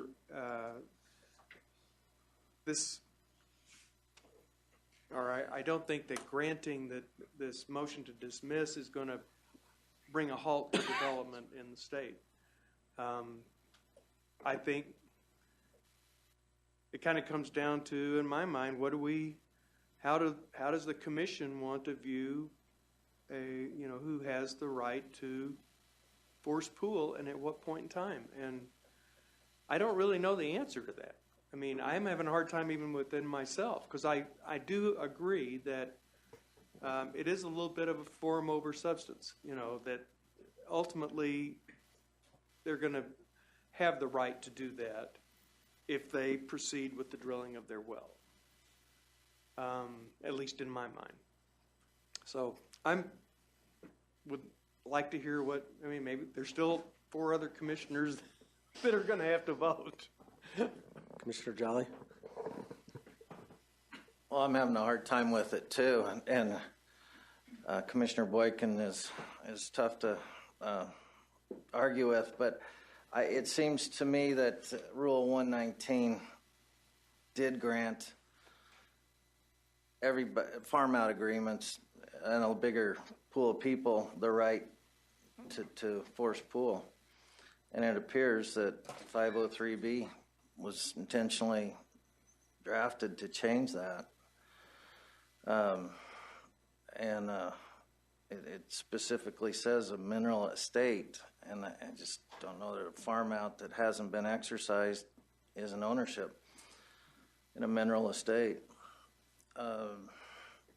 Troubled at Conoco won't show the agreement. I don't know why that has to, why that's a fact that we have to deal with. But it seems like we're settling a dispute that needs to be settled in court. I think there's a lot here that we don't know. Obligations that weren't met, but I don't see us being the arbiter of that. I think these guys need to have that settled in court, and I'm leaning towards that they're just Highlands doesn't have an ownership in the mineral estate. Commissioner Randall. Thank you, and I'll keep this brief. As a lay commission, I tend not to want to have procedural motions be dispositive of a matter. I tend to think that this is a group that can consider the merits of things, and if there are procedural arguments, then again, we can be reviewed, and I don't mind being reversed if we're wrong about things. I am aware of the changes to the rule and I guess the question we're being asked to consider is whether ownership is established through an unexecuted farm out agreement, and that seems pretty specific to me. So I don't know. I'd kind of like for you guys to argue about it a little bit more, because I learn from you as you do so. I might lean towards denying the motion to dismiss and letting the case go forward. But there are others that haven't spoken, and I'd like to hear from them too. And yeah, this is I think it's kind of a tough one. Commissioner Agar. Well, it's definitely tough. And when things get tough for me, I have to remember I'm not a lawyer and not try to be one, and so I try to kind of get a very broad view of it. And when I think about a broad view of this, we decided at the last year, the last time these two parties came in front of us, that Highlands has the right to drill. And I think when we did that, we could have, and I think we did anticipate we were going to see a pooling application from them. And I really don't understand. I know there's language, and really the one thing that sticks with me is the forced pooling issue is important to me, and I do agree we need to have a high bar. However, I'm not sure that applies to a farm-out agreement and a contract, and I don't really understand how someone can have, or a party can have, a right to drill and not necessarily have that right to pool. Conoco didn't want to go drill it. They farmed it out so that Highlands could, and Highlands needs to be able to move forward with that development. And so just from a layperson and from as broad a picture as I can look at it, I'm leaning towards denying the motion to dismiss. So we're down to Commissioner Walk. Yeah, the most lay of lay people on this particular issue. I'm trying to learn as a result of hearing everybody's discussion of this. In the absence of that, I tend to try to support the hearing officer, but I'm not even sure I'm there. So, how helpful has that been?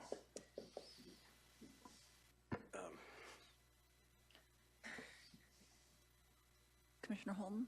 Oh, Commissioner Holton. I knew there was somebody missing. I couldn't figure out. It was Commissioner Holton. Are you still there? I'm here, and I tend to agree with the hearing officer. We need to go with his recommendation. I also agree with Commissioner Jolly's determination when you have Commissioner Boygan have to give a dissertation on law. I think this should have been in the court system, not in front of us.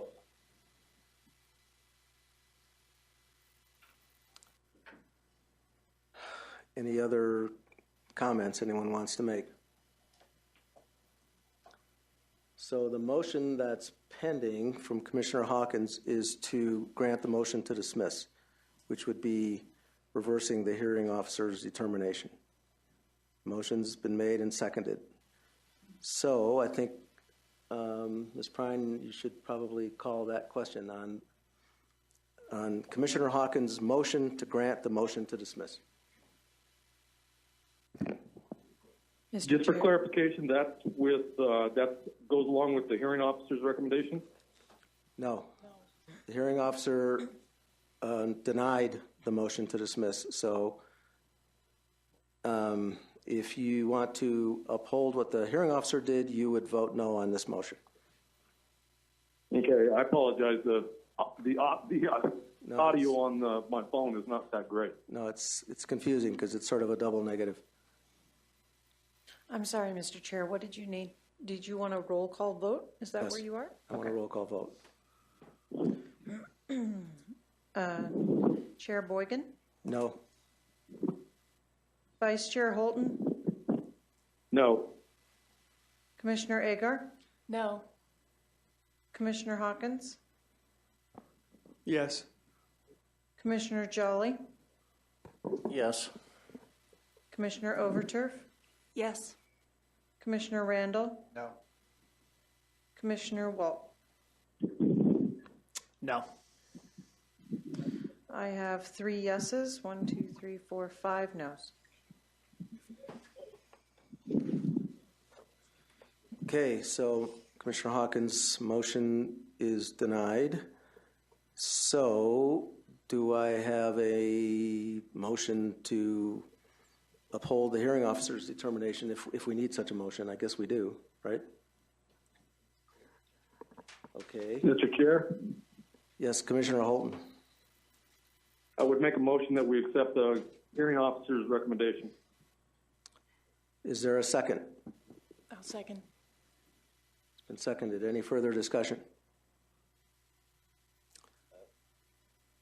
Ms. Prine, you want to call the Commissioner Jolly, sorry. Clarification. I'm sorry, I'm not sure what we're voting on. It's the opposite. The opposite? To accept the hearing officer's determination denying the motion to dismiss. Okay. Any further questions or comments? Ms. Prine, you want to call that question? Chair Boygan, Yes. Vice Chair Holton, Yes. Commissioner Ager, Yes. Commissioner Hawkins, No. Commissioner Jolly, No. Commissioner Overturf, No. Commissioner Randall, Yes. Commissioner Walk. Yes. I have 5 yeses and 3 nos, Mr. Chair. Okay, so we've now established that Highlands has standing. And we move to the merits of the pooling application, is that correct? I'm sorry. The pooling and the additional well. All right, well, I'm going to call a quick break before we launch into that. How much time has been allotted for the presentations? There's 90 minutes each. Okay. What?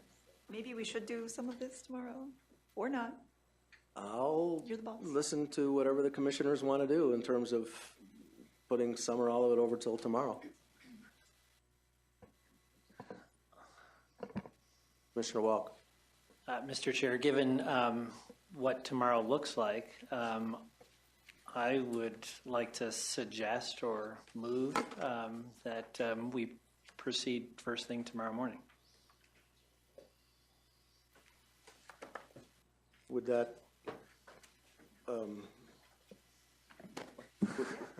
would that be would that work with the other administrative presentations that you'd already set up? I think we can work around it, and we'll communicate with the lawyers for Confluence and PetroShare that they will be heard after the conclusion of this matter. Any other Commissioner Randall? Well, just a point to consider. I actually won't be here tomorrow, and I just want to ensure that there's a quorum in order for the commission to I've run that by the director, but hadn't mentioned it to you yet. So long as everybody else is going to be here, I think we're good. But Commissioner Holton, are you going to be here tomorrow by phone? Yes, sir, I will. Okay. So what's the pleasure of the commissioners? Is there general agreement to defer it till tomorrow morning? Fine with me. Yeah, should we ask the parties? Can the parties have their witnesses and their presentations for tomorrow morning? Is that a problem for anybody? It's not a problem. Not a problem for Renegade, Mr. Chair. Thank you for Okay. being flexible. Well, Thank then you, everybody. looks like we're on for tomorrow. So would you go over the schedule for us real quickly? Of course, Mr. Chair. At 8:30, you have a work session with some of the staff walking through Form 2 and 2A processing. 9 o'clock is your roll call. 9:05 will be these matters continued. After these matters are concluded, or midway through those matters probably, you have a lunch break and another work session. Following that, these matters can be concluded, and then you will have a brief administrative hearing on the 3 matters that need to be heard after today's withdrawal of applications and protests. Okay.